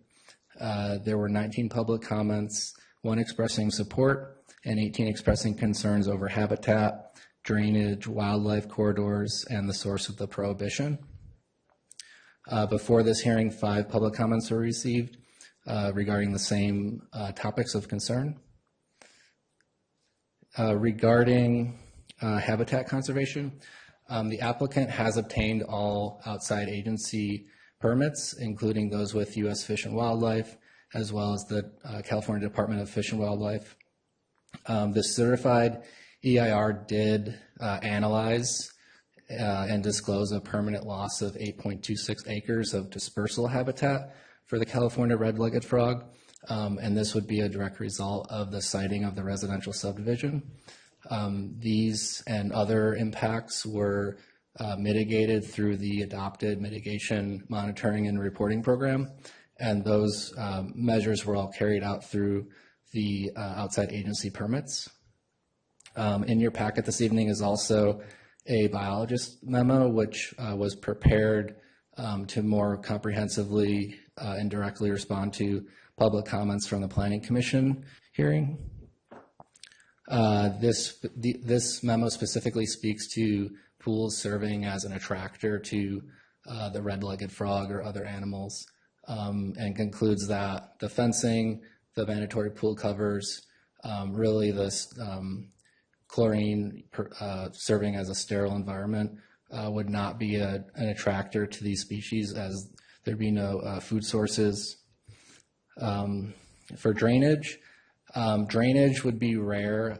Having an empty pool actually poses some severe structural concerns. If and when pools are drained, it would likely be done by a licensed pool professional. Discharging pollutants to the storm drain is prohibited by federal law, as well as the city's local stormwater ordinance. And pools are, they don't have a direct connection, but the water is pumped via sump pump to a sanitary sewer cleanout, which is located on the property. All 28 lots have a sewer cleanout. It's per California Plumbing Code. And then the HOAs also would add a provision just to reiterate that discharge of any pool drainage shall be to the sewer cleanout. Regarding the origin of the prohibition on pools, as previously mentioned, it's not a condition of approval or a mitigation measure. It's in the development standards in section 5.3. A review of the record indicates these standards were drafted and brought forward to Planning Commission August 2022. This is the same timing as the Stage 4 water contingency plan was going into effect. And so it indicates that this was a policy decision made by staff during the discretionary review of the entitlements. Standards of review, staff is able to make all necessary findings. They're in your staff report and your ordinance. In summary, The amendment maintains that the residential density and hillside character of the PUD, while allowing pools to be permitted the same as elsewhere in the city, ensures the public necessity and convenience. The proposed PUD amendment would allow swimming pools as an accessory use solely within the residential portion of the Scott Ranch PUD, subject to citywide water conservation measures, ensuring the general welfare and best interests of the city. And any proposed swimming pool, hot tub, or spa would require a pool permit and would be subject to setback fencing and exclusive use regulations under ISO section 7080 to ensure compatibility with neighboring properties. For CEQA, the proposed PUD amendment has been analyzed pursuant to CEQA guidelines section 15162. There are no substantial project changes, no substantial changes in circumstances, and no new information indicating new significant effects. Therefore, the proposed amendments are consistent with the project analyzed in the certified EIR, and no further environmental review is necessary. And with that, staff recommends City Council introduce the ordinance in attachment 1 to amend the Scott Ranch PUD development standards to add swimming pool, hot tub, and spa as a permitted accessory use. And happy to answer questions. The applicant's also in attendance, and I don't think they have a presentation, but they may want to speak or are also available to answer questions. Thank you. Thank you very much. Appreciate it. I think it's our pattern to allow the applicant to take a minute now and speak. Yeah, hi Mayor, hi council members, thank you. I'm Jordan Fegus, Director of Site Development for David On. I helped put together a lot of this. I'm up to speak for Scott Ranch. I think Mike did a great job with the presentation, although he didn't highlight how great that roundabout looks at the end of D Street there. But, it gave us an opportunity to really audit these couple items when it came to water usage, being able to actually look back at the EIR. Like Mike mentioned, a lot of things were assumptions at the time the EIR was drafted, and now we have full landscape plans for the offsite, for front yards and common area. So we were really able to zero in exactly what our water usage actually is. We utilized Vander Tulen, who's the landscape architect on the project, to put together a plant palette that we would see in a rear yard with a pool, with flat work, and with this demographic. And we've actually seen some of these applications come in from the HOA's perspective, so we actually see that people are consistent with what's coming in. It also let us look into the biological standpoint of it, reviewing everything back against the permits, really just to cross T's and dot I's for this, but let us look at that. But what we didn't highlight is also talking to the actual buyers, right? So talking to the residents. So, we're sticking to the technical sides of this, but we have had a lot of buyers that were very interested in having that amenity, expecting to have that amenity, and it has really impacted us. The real estate market is quite a bit different than it was even a couple of years ago. It's cooled off quite a bit in this area. And so this is something that would be rather than a punitive burden on the project, would actually help fulfill the people trying to purchase there. So we did bring a full team tonight to answer all these questions. We brought on Zoom, and I don't know how to introduce them on Zoom, but they'll be able to raise their hand. We brought Mary Carden with Vander Tulen, who actually put together the water use calculations. Sean McAuliffe is with Zentner Ecology. And then here tonight we have Julie Jones, our CEQA attorney, and Steve Abbs, who is the project historian, I guess. So we're welcome to take any questions for you. Thank you very much. Great presentation. I appreciate having, this has been through Planning Commission already, and a lot of the commentary got done at that time, but I'd like to ask the council, any questions from the council on the item? And I did have one. Do we have a sense order of magnitude? Are we thinking every house needs a pool? I was thinking the only thing I haven't heard of in terms of EIR is, looks to me like half of these are geologically inappropriate, everything above the road. And, first question, order of magnitude. Second question is, does the city have a rule that says a pool needs geological investigation? So when we analyzed this, we assumed there was 28 pools, right? So we wanted to hit, and what we did is we looked at the city offsets, essentially a pool offset 6 feet from every property line, and then we backed into everybody having a moderately sized pool on average. So what are we really expecting? We're really expecting 3 or 4 pools based on what we're seeing in the neighboring communities. We have had 3 potential buyers come at us with pools. Not all of them stayed. Some of them actually have pool contingencies with the purchase of their home. So there is interest there, but with about... That answers the first question. Thank you. And staff on the geology? Yes, Mayor, there would be a structural review of any pool permit with through the building department, and that includes geotechnical analysis as appropriate. Fabulous. Thank you. Okay, not seeing any other questions, let's pivot to public comment on the item. And as you may have heard, the public's invited to make comments on this item. And we have the same process of Zoom and of in person. So I'll pass it to the clerk to begin that. Yes, we did have 4 public comments ahead of the meeting, and those are posted online. And we do have 13 attendees on the Zoom call. At this time, I will start a 30-second clock. During these 30 seconds, members of the public attending in person should bring their speaker cards to my desk if they have not already done so. Members of the public attending online should raise their virtual hand, and those attending via phone should press star 9 to raise their hand. Speaker requests received after this time may not be accommodated.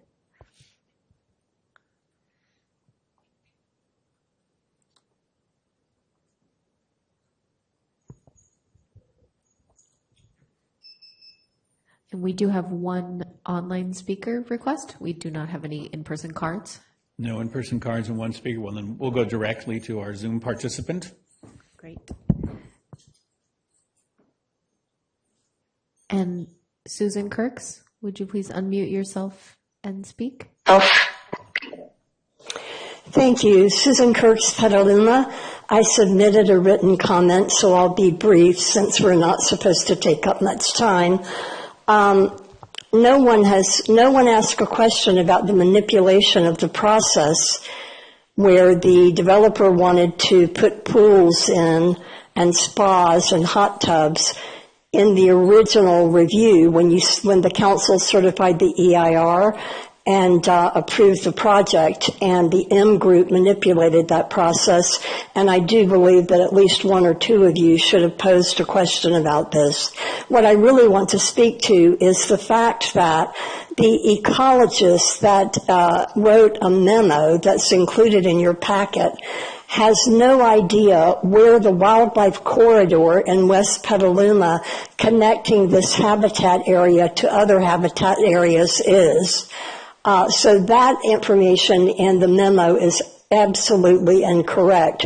The property itself has already caused obstruction, and we have documented 1 mountain lion moving through in a way that normally would be directly across the Kelly Creek property and up north through that, and also through the Paula Lane property. But the mountain lion had to move west, and that is probably going to continue, where animals who are larger predators are going to have to traverse through areas where there are residences and there are animals. Whereas normally the animals would move through a corridor that exists and would not be moving through where there are that many other animals. So that should be a concern for all of you. And lastly, there's a mention in the staff report and also when it was brought before you about wildlife corridors in between the homes, in between the properties that are like a few feet wide. These are not wildlife corridors. These are concocted areas that are described and as wildlife corridors. They certainly are not. A wildlife corridor is an area that of natural movement patterns that connects habitat areas so wildlife can move from one area to another. And that concludes my comment. Thank you very much.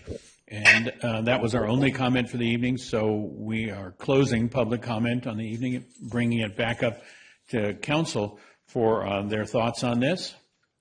And Councilmember Shribs? Yes, I'll be voting no for a lot of reasons on this one. As we went through it priorly and discussed it, yes, there was a water restrictions at that time, but there was a lot of other discussion about why the pools were not desired, and I think there was even at least verbal agreements of understanding that no pools would be in these properties whatsoever. There would be all natural landscaping as much as possible. It's not just the larger animals of transition or whatever, but it's also about the insects and birds, which will be coming in and out of these properties. So and these is not your typical city homes. These are homes that are placed right now and agreed on that they're in a middle of a park, basically. The park extension goes to the doors and basically right around them. So this is not a typical suburban or even city dwellings. These are park-based homes. And if they're park-based homes, the whole attitude was no pools, no hot tubs, no noise making, no loud noises, no loud parties. That was sort of like, that's what was desired from a lot of the folks that were against any housing in this area. So a lot of compromising was made. There's a lot of sort of like understandings that we want to keep it as quiet and subdued as possible, let the folks move in and really enjoy nature as much as possible. I also see, like you mentioned about the geo statistics and design. I went out there just before the meeting, and yes, the houses are there, very lovely, beautiful, large houses, very modern, and the backyards, they made almost every backyard flat, but by making every yard flat, because it was a steep hill to start with, is even steeper. Right outside that fence, it either goes up or down very steeply, and all these soils, I can't imagine them be engineered roads-based type soils. I can see them eroding. I can see pools being put in. It's going to be extremely expensive. I can see that these are going to need double wall thicknesses with extra, very expensive pools to even put in. So I can see that being a real problem. And then having lived next to pools, there is disruption for the neighbors. They said, okay, we checked with neighbors, but it is very disruptive to neighbors' pools, either, especially for the kids' parties. And then after talking with several of pool owners, every one of them said it's actually a really huge expense. And really, if they had their choice, they would not have put it in. So there's a lot of folks that want pools, especially with young families. It's a great desire. It looks like a great amenity. But I'm looking at even for the cost effectiveness for a sales pitch might work. Long term, I don't think so. And then there was a mention about the water, the drainage, yes, I thought I heard that, yes, it can't go straight into the house drain, but it can go into the sewer drain, but they're the same drain. I mean, they go to the same place. So I'm not sure how that's going to work. If we have to change our zoning to do all this and the words on it. So to enhance the experience, the nature experience of these houses, which they have, that's the whole purpose of these houses, to have that. Having pools with parties and noise and kids splashing, I think it's really a really nice amenity inside city lots. That's inside cities. But in this particular location, this is not a normal city situation. So I'll be voting no on it. Thank you. Anyone else want to weigh in? Councilmember DeCarli. So I went back and watched portions of the Planning Commission meeting, and I didn't ask any questions tonight because I didn't feel it was necessary to reenact that. But what I will say about it is that, it seemed as if staff directed the developer to, take swimming pools off the table, at least for the time being, and in the first phase of things, and now here it is back. So I take issue with that, because what does that say about the integrity of our entitlement process? To get things through first and then come back and do some harder ones, or whatever that be. And so this is nothing against swimming pools, but I think as far as process goes, I think people should be upfront, and everything that they want to see in their project needs to be presented right up front. And and then there was also a park that was promised that doesn't seem to be happening now, but now we're getting the pools in, and so I don't support this item either. Thank you. Councilmember Quint? Yeah, so I kind of take issue with the idea that these homes are, they're in a park, and so that makes them different than something within the city limits. I mean, Scott Ranch it's in the city limits. And so today, if a homeowner that lived across the street from Wiseman Park wanted to pull a permit to build a pool in their backyard, they'd be able to do that? Is that true? And so I'm not coming at this as someone who likes pools or doesn't like pools, but to me, I have trouble with sort of it just being unfair. Why can some get it and some can't? And so I think if we wanted to ban swimming pools, we should address that through a ban on swimming pools. But until we have that, I think we should treat the homeowners the same, and where it's zoned similarly. And so I'll support it.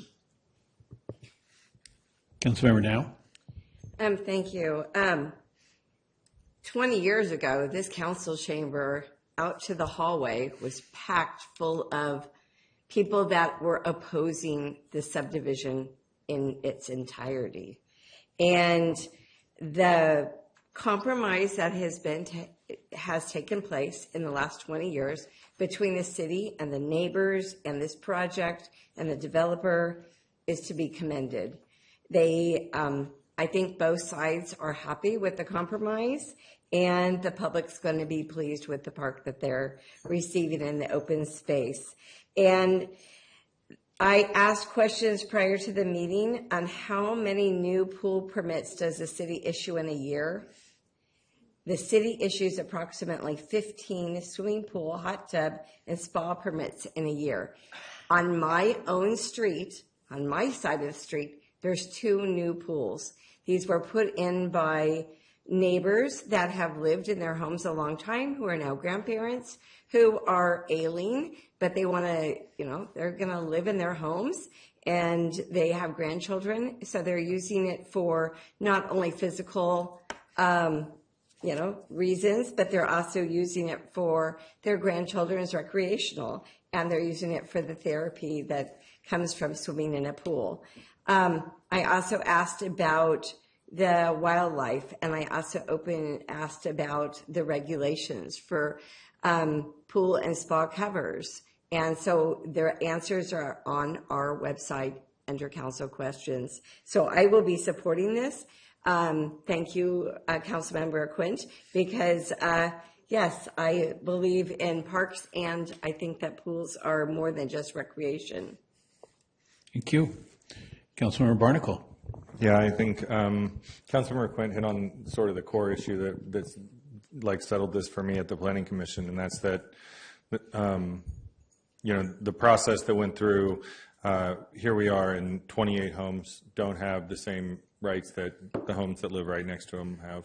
And I think that if we're going to be prohibiting swimming pools, we need to take it up at a larger scale and not, impugn these 28 properties. Aside from that, I think it's I take issue with the comment about the manipulation of the process too, because bringing forward and staff promoting a policy that doesn't allow swimming pools, we can deny it here today, and we can uphold that process. We're saying, I don't think it's a good policy to set and a good precedent to set. And so, as we think about like what our job is to set the right policy in place and to treat everybody fairly in this city. And so I'll be supporting it for, honestly, that simple reason. I think it's also, there's been some public comments, and just for the people who are watching online, the EIR didn't talk at all about pools. The EIR, by there was no talk about pools or removing pools from the project during the EIR process. The EIR assumed that pools would be allowed. So it's not an environmental mitigation measure to not have pools. All that came after the EIR was done. So when we think about this project, it truly is, if it wasn't a developer here and there was 3 families that were out there who wanted to put pools in and there was kids there, would we tell them no? Senior citizens that wanted to put in a lap pool, or someone who just wants a hot tub. You can't even install a hot tub. I think if it was residents we were looking at and not the developers acting on behalf of the project, the answer would be overwhelmingly yes, it's silly that you can't put a hot tub in your backyard. So I'll be supporting it. Thank you. Councilmember Cater Thompson? I too will be supporting this, and there are a lot of homes around these new homes. So it's not like it's a blank slate. I mean, you're forgetting to look at the homes that are there and how many swimming pools are there. And I appreciate Councilmember Quint. Do we want to do a ban on swimming pools? Well, if that's what you want to do, then get 2 people to sign and we can have that conversation, but that's not where I want to go. I do not want to ban for some areas and allow for other areas in our town. Thank you. So I do want to thank Susan Kirsch for calling in and mentioning the mountain lions. That's a renowned area for mountain lion spotting, though. All the neighbors in Victoria know to keep their small animals in and things because it is known for mountain lions. On the project, I am a little concerned that no party can give us the documentation for how that condition got into the documents, not planning, not the developer, not those who don't want them. I mean, that's kind of a unusual circumstance where nobody has the smoking gun on why a specific thing occurs. And it gives me pause that it's not well thought out. It was, something just put on the table in the moment. I pulled back up the presentation screen that shows where the housing is, and the park borders a road, which then borders the driveways, which then borders the houses, and then the pools next to the main thoroughfare, Windsor. So I'm confident that any access to the pools is quite a urban distance from the park. And so I don't feel like the park is right on top of these pools as if it would be back fenced to park. So I feel confident in that regard. And I really like seeing in the council questions, are the pools covered, and are the pools well fenced and things like that. That all persuades me that, good thought was given to this. Also, I really like that the WELO numbers are still accurate, the Water Efficiency Landscape Ordinance numbers. Because, we do have to keep an eye on our water consumption, and first perception is pool's a big water hog, and yet the WELO numbers show that that's not true. So with that, I'll be supporting this tonight. So, Councilmember DeCarli. So I would like to say that, homeowners can always go and apply for a pool because everybody's right, they're not banned. But if we want to make things more affordable in Petaluma, we wouldn't want to grant this to a developer to then go ahead and sell homes for more just for the potential to have a swimming pool. And, because maybe new homeowners don't want a pool. Maybe they do. If they do, they can go apply for one. And, we're working on our permitting process right now to streamline that, make it more easy. And it should be easy. And so if people do want them, they can go get it. But otherwise, this is really just an opportunity to sell homes for more money, and that's not making things more affordable in Petaluma. Thank you very much. And I actually see sort of the opposite. I feel that if someone moved into the home and then had an ordinance that said you can't build a pool, they wouldn't come in as a one. They would know how hard it is to get through planning and how hard it is to get a text amendment for an individual. Whereas for an aggregate, I think it's more efficient, and I think it's more egalitarian to have it for all. So but nobody's asking for a ban, though. It is in there that they can't. What we're doing, the action tonight, is that they can. So I think we've all had our say on this. So who would like to make the motion on this? I'll move approval. I'll second. Councilmember Barnacle motioned, and Councilmember Now for a second, and the city clerk for a roll call vote. Thank you. Barnacle, Aye. Gator Thompson, Yes. DeCarly, No. Now, Yes. Quint, Yes. Shribs, No. McDonald, Yes. and motion carries with 2 no votes. Thank you very much. Thank you for the presentation, staff and firm.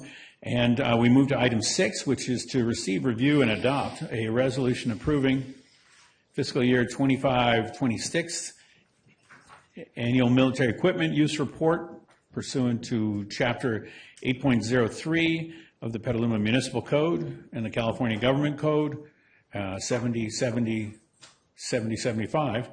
That's AB 481, which also approves the continued use of Petaluma Police Department Policy 709, military equipment funding, acquisition, and use. Also Policy 613, unmanned aerial systems and unmanned ground vehicles. All is required by Assembly Bill 481. And to help us with us tonight, we have our Lieutenant Garrett Gaviano, and appreciate you being here. Take it away. Great. Thank you, Mayor. Good evening, community members, Mayor, council members, and city staff. This evening's presentation is intended to be a review of the fiscal year 26 military equipment use report while seeking renewal of the related ordinance and department policies. Next slide, please.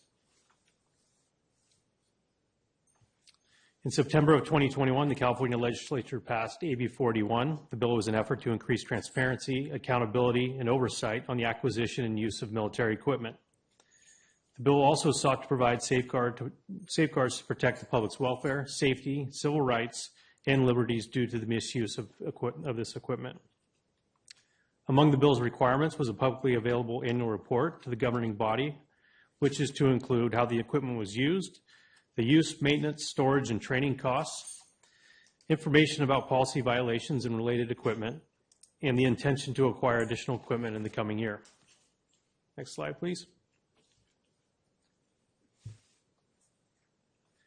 The department has been committed to displaying, hosting community meetings, and providing information regarding its use of the equipment. In addition to tonight's presentation, on June 24th, this report was presented to the Public Safety Advisory Committee, and on July 15th, the department held a military equipment display event. The community is also invited to join us tomorrow evening at the previously mentioned Petaluma Night Out, where some of this equipment will be on display. Next slide, please. The department has established a web page located on the department's website in the Transparency Portal section titled Specialized Equipment. The page discusses AB 41 and the qualifying equipment, contains historical documents related to the proceedings since the adoption of AB 41 and the annual report. The department has a dedicated email address for community members who wish to provide comments, concerns, and complaints regarding the department's use of the military equipment. Next slide, please. It is important to highlight that the Petaluma Police Department only possesses 2 pieces of equipment that were designed for and obtained from the Department of Defense. Those are the 2 armored personnel carriers. While the department is not often called upon to use much of this equipment, our duty as a law enforcement agency is to ensure our officers are properly trained and equipped to deal with the dangers they and our community members may face. And our country's tragic history with critical incidents provides a window into the potential complex tactical problems officers may one day be confronted with. So while we recognize the responsibility to only use this equipment when necessary, we believe the equipment we possess and the related training is an essential part of our preparedness. Next slide, please. The equipment used most by the department in fiscal year 26 was our unmanned aerial systems, or drones. The department's drone team currently consists of 4 officers and a sergeant, all of whom possess a Federal Aviation Administration Part 107 remote pilot certificate. The department currently owns 8 drones. The 2 models on the left are commercially available. The drone on the right is a purpose-built tactical indoor drone, is not commercially available. All these drones are relatively small, weighing less than 5 pounds, and none of our drones are weaponized. Next slide, please. During fiscal year 26, the department deployed drones 45 times. The most common usage was to maintain a visual perimeter and enhance situational awareness during active criminal investigations where officers were approaching a scene with a known suspect or attempting to locate suspects who had fled from officers. As our use of the drones has more than doubled from last year to this year, we believe we'll continue to see an increased number of deployments due to an understanding that there are greater permissible uses within the confines of our current policy. 2 enforcement areas we'll be experimenting with are the use of drones for both fireworks enforcement and to combat dangerous driving behavior.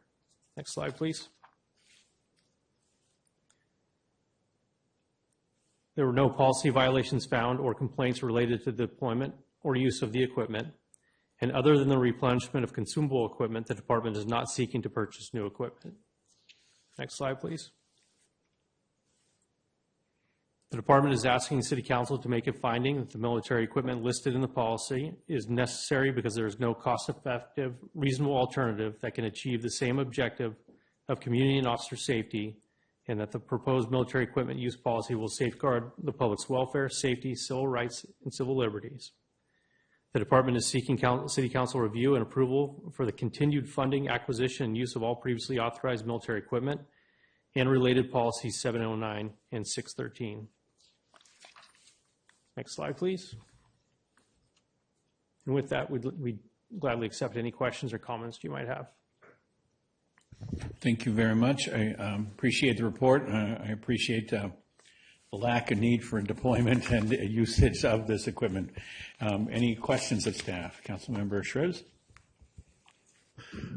Yeah, in general, I'm very supportive of everything you guys are doing, and it's really great work. And you show up every time with using community orientation on everything. The one question that did come up from a citizen, I just want to get a review of possible thoughts, and that's dealing with the large equipment, the big pieces. Because we've heard from various folks from parking reform that a parking space is valued at over $50,000 because it's taking up what could have been a building, but instead it's a parking space. And so that's the current value of a parking space versus parking versus building. And so if these are going to be housed at our new facility, and I think you've got about 4 pretty large vehicles and taking up a fair amount of space. So is it cost effective is the question for safety that we need all of these vehicles? Can we get by with eliminating at least one, maybe creating more space for other equipment that we might need, such as the smaller drones, or because there is cost to every vehicle, maintenance, training, and such. So is there a viewpoint that, yeah, we really need to hold on to these given our tighter parking that we may have down the road here in the new space? Or can we actually have a discussion about, do we need all of it, or can we get rid of one of the large pieces? Yeah, I think that, throughout the years, we've accumulated this equipment, feeling that is all necessary for the mission that we're trying to accomplish. I think we can look at a known metric and say, yes, it costs this much to park the vehicle, but we can't really quantify as the hidden metric of what that may, what it may cost a community member's life or an officer's life if we don't in fact have it. So I think what we have now is all necessary equipment, and it balances out the need to be able to park those at the new facility, which I believe we're accounted for in the design of that building. Right. So the 2 larger armored vehicles, they're a very different purpose, and you see them as an absolute need here in the near future. That's correct. Okay, just thought I'd get that answered. Thank you. Appreciate that. Thank you very much. Councilmember Quint?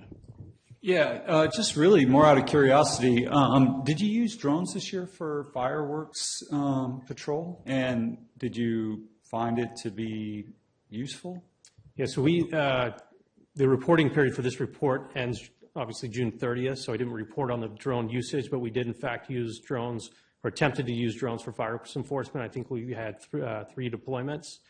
We didn't really find it effective. It was something we were experimenting with, and we are tweaking the way that we're going to approach that in the coming year. Thank you. Thank you. Councilmember Barnacle? Yeah, can you talk a little bit more about dangerous driving and how you plan to use it for that? So in thinking about how we could use this technology to combat issues that the community faces, we think of situations such as the intersections of North McDowell, East Washington, where you have a high traffic volume. It's difficult to do enforcement there because of the number of vehicles and the speeds of the vehicle, having officers exit the various spots that are around that intersection.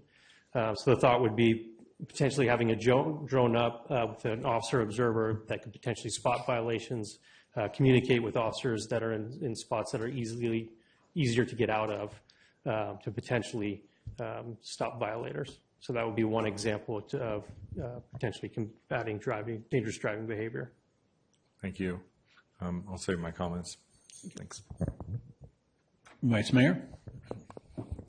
Is there any comparison between before drones and with drones as far as, I guess the performance, in either, did they prevent deaths? Did they find, were we not finding people before that we were looking for, children or runaway cars or whatever? Is there any comparison to really show the effectiveness of them? Yeah, I think it would be all anecdotally, but there is comparisons. There's been times where we've had people flee from us. And many times, given the amount of time in which the officer last saw the suspect and they fled, it can become very difficult to find those people because an officer on foot can only cover so much ground. Officers responding to the scene in vehicles, it takes them a greater amount of time to get there. So having the drone be able to immediately fly, depending on where the drone operator is, attributes to being able to capture those suspects in a greater, with more efficiency. There's also been times when we're searching for missing persons, and we have a lot of open spaces in between towns. So in between residences, like the Lynch Creek Trail, some open spaces near the factory outlets, where it's more efficient to put the drone up and search those large areas as opposed to sending officers on foot or maybe using our dual purpose or electric bicycles to put them in that area. So we have found that there are greater efficiencies in using the technology. There's similarities to when situations which we would call the Sheriff's Department's helicopter, which we do rely upon from time to time, but those efficiencies are vetted out in both circumstances. Thank you. Thank you. Yeah, that was my question. Does our helicopter policy cross over with our drone policy and reduce our helicopter use now? And I believe so. Yeah, yes. Great. Thank you. The other question I had is that for the military equipment we have, it provides regional response, correct? That's correct. So what region do we cover, or will we cover all county if need be? Yeah, so it would depend on the request and depending on the type of incident that we're responding to. If it's a critical incident or emergency, we could go anywhere that we can get our vehicles to. We've responded historically to San Rafael or up north, Santa Rosa in the SO jurisdiction. If it's like a statewide emergency, we would get a request through Alameda County and our sheriff's representative to potentially deploy somewhere else. Thank you. But Yeah. wide-ranging. Appreciate that. Councilmember Barnacle? Yeah, I think one of the thoughts, or one of the things that I recall about when we were talking about drones a few years ago was trying to avoid chases and things like that. And have we seen that actually materialize too, and that we're able to avoid high-speed chases and sort of intense incidents and things like that? Yeah, our current drone technology doesn't allow for us to chase or follow vehicles, given the range and size of the drones. Yeah. All right. Thanks. Thank you. And with that, we'll go to public comment on the matter, and I'll invite our clerk to take over here. We did receive one public comment ahead of the meeting, and that's been posted online. At this, we have 14 participants online. At this time, I will start a 30-second clock. And during these 30 seconds, thank you. Members of the public attending in person should bring their speaker cards to the clerk's desk. Members attending online should raise their virtual hand. Those attending via phone should press *9 to raise their hand. Speaker requests received after this time may not be accommodated.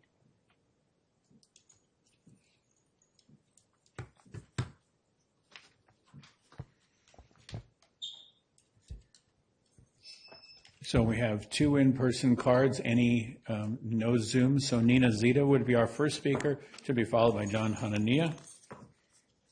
Oh, thank you very much, Council, Petaluma PD staffers, everybody else. I rather feel with this whole drone thing that we're letting the camel's nose into the tent. And we're going down a direction which I'm hearing some very innovative ideas for making optimum use of staff time, but I'm not sure traffic citations are the appropriate use of this. Did I misunderstand? Is that a direction to travel? I hope I'm mistaken. Thank you very much. To be followed by John Hanania. Good evening. In response to Mr. Schrips' question, it doesn't matter how much space is going to take. What matters is the safety of the community, the safety of members of the community, and the safety of police officers. Now, I'll remind you of three things. The bank robbery in LA, where they were outpowered, outgunned, and that's when they changed the rules to how much the police department can have in firearm. Second thing, the tank that was stolen in LA, and nobody could stop it. The only reason we're able to stop it is when he went over the middle divider in the freeway. The third thing, which is I mentioned here many times, and I will continue to mention, if any of you haven't seen it, Google Killdozer that took place in Colorado, where somebody was very upset with the city, where he built his bulldozer like a tank. And Kevin, I hate to tell you this, the first thing he took out, Kevin's house, the mayor's house, okay? And he flattened out the city. They weren't able to stop it. So my recommendation with the military surplus, if you can obtain something bigger than what you have, you should. Because what are you going to do if you have a disaster? What are you going to do? We don't know. The society we live in now, you don't know when somebody's going to flip, when somebody's going to go do something crazy. You need to be prepared for that. You don't need to worry about how much space it's going to take. That's all I have to say. Thank you. Thank you very much. That closes public comments. Bring it on back up to council for comments on the item. And Councilmember Quint. Yeah, I just want to say, thank you again to our police department. I feel very fortunate in Petaluma that we have a police department that shares the same values as our community, and honestly, it would be, we could easily be living in a different story, at a different, in a different place where. We're dealing with public safety officers who are less than respectful to our community. And I feel very fortunate that that's not the case here. We have great leadership, and I have no problem trusting our police department with this equipment. I think they've shown excellent leadership and training and restraint, and those are all great qualities. So thank you. Thank you. Councilmember Now. Thank you. Well, this is the second time I had the opportunity to hear this presentation because they were at our Public Safety Committee a month ago, and I can't thank our Petaluma Police Department staff and all the officers for their professionalism, the leadership, and the mentoring they do to our youth. We cannot put a price on that. So thank you so much, and I support everything. Thank you. Thank you. And any other comments at this time? Councilmember Barnacle? Yeah. I'm just going to sort of riff. One of my concerns with us trying to crack down on illegal e-bike usage, especially with youth, is just sort of the urge to flee. And so the potential to look around high schools when people are leaving and see, where this stuff is happening and trying to intercept it rather than chase it is something that I'm interested in, mostly because we need to do something about it. And also I'm really concerned about having, a police vehicle, following a 13-year-old without a helmet on and thinking that that's going to end well. So that's one use case that I think potentially could help us to,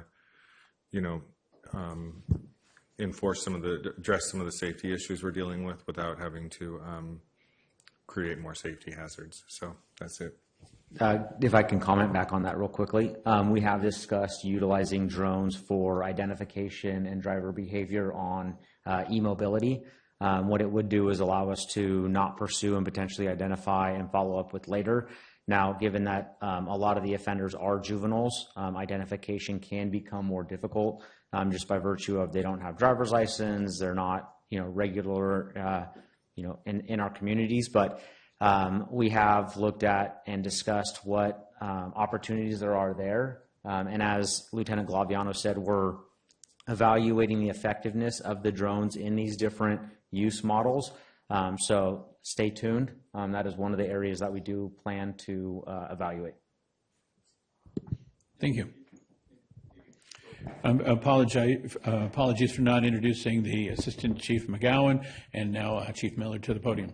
Yeah, and just briefly before we get off that, and I wanted to interject, but not actually on military equipment, but with school starting next week, we are working with the schools. We'll be out in the school zones, and I think more importantly than our military equipment, but we've been talking with the schools and the administrators about potentially doing bike corral audits.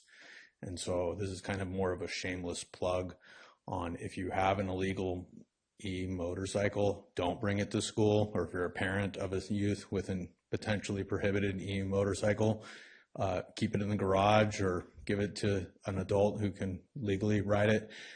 We'll be trying to educate the school staff and the educators and the school campus security officers on what is permissible. To exactly your point, we don't want to have a youth rider make a life-altering decision. And we've been in those kind of moments where we recently had a 12-year-old that we didn't know was a juvenile flee from an officer. And we later found they were on a dirt bike or a gas-powered motorcycle, went down Lakeville the wrong direction, and ended up being a 12-year-old. Had no business being on that. That was 4th of July in the middle of the day in traffic. And so those are the exact circumstances we want to avoid. So we're looking for those alternatives like the deputy chief talked about. We'll evaluate if drones can be in there, but we're trying to find those ways to not even be putting the juvenile in that situation or put ourselves in that situation. So thank you. Appreciate that. Thank you. Okay. Councilor DeCarli. What does that look like in using drones for basically monitoring traffic at intersections or tougher spots for police officers to reach? I mean, is that going to be the police department selecting certain intersections or areas and just posting drones there for full shifts or however long? No, it'd be more of a targeted operation where our traffic team, where they go out and do OTS enforcement or Office of Traffic and Safety enforcement operation days or hours, would be more along those lines. So it would be a limited period of time. Officers would be assigned to it. It wouldn't just be strictly just monitoring or surveilling. It'd be a targeted enforcement operation. Mm-hmm. Okay, because I can appreciate using drones in situations where you're trying to have an eye in the sky sort of a thing, and so the officers don't get hurt or other people. But I kind of wonder if there's this slippery slope of kind of crossing a line in surveillance and using it to either monitor traffic or chase down children. I don't really like that, and so I think we should be careful in how we use them and what we do with it. So I support what you guys do and all this, and I know you guys do your best every day. I just don't want to see us start to cross the line on, again, what is a slippery slope here. Thank you. And for my part, I want to support that public speaker who mentioned being outgunned, I guess, not having the equipment needed at the right time. And I'd recommend the book Norco, which it documents Southern California case, probably one of the first ones in California where that occurred and was tragic on many levels, but it's a compelling read. And then I appreciate Lieutenant's take on this equipment. The military equipment is necessary equipment. This is not equipment that we argue over the cost of parking on. It's that when the day comes, we need the right equipment. And I do think about what the state of policing is, what it both is in Petaluma and in other areas, and where the technology is leading policing to go. And some of it is really beneficial, preventing harm, and others of it delves into certain privacy issues that need considerations. Reading up on some of this, I understand some drones have the capacity to get cell phone, telephone fingerprint, and you then the drone can follow, and there's no chase, but the phone is then the pedestrian, the on-foot person, and still the policing is solved. But before we move into any area like that, I really want the public consideration, so I'm happy we have a public safety committee, and I love the fact that we have an annual report. And we bring all this together for the public to weigh in on policy and we should do more annual reports on more policy decisions, but it really brings in front of the public what's going on. And so I appreciate you all being here tonight. And with that, I'm looking for a motion. I'll make the motion. Thank you. We have a motion by now and a second from? I'll second that. Cater Thompson. And with that, let's have a roll call vote. Barnacle? Aye. Cater Thompson? Yes. DeCarly? Yes. Now? Yes. Quint? Yes. Shribs? Yes. McDonald? Yes. Motion carries unanimously. Thank you very much. And that concludes our business for the evening. Thank you very much for the presentation. See you again next year. And as noted earlier, we are closing tonight's meeting in honor of Catherine Brabowski. Good evening. We are adjourned.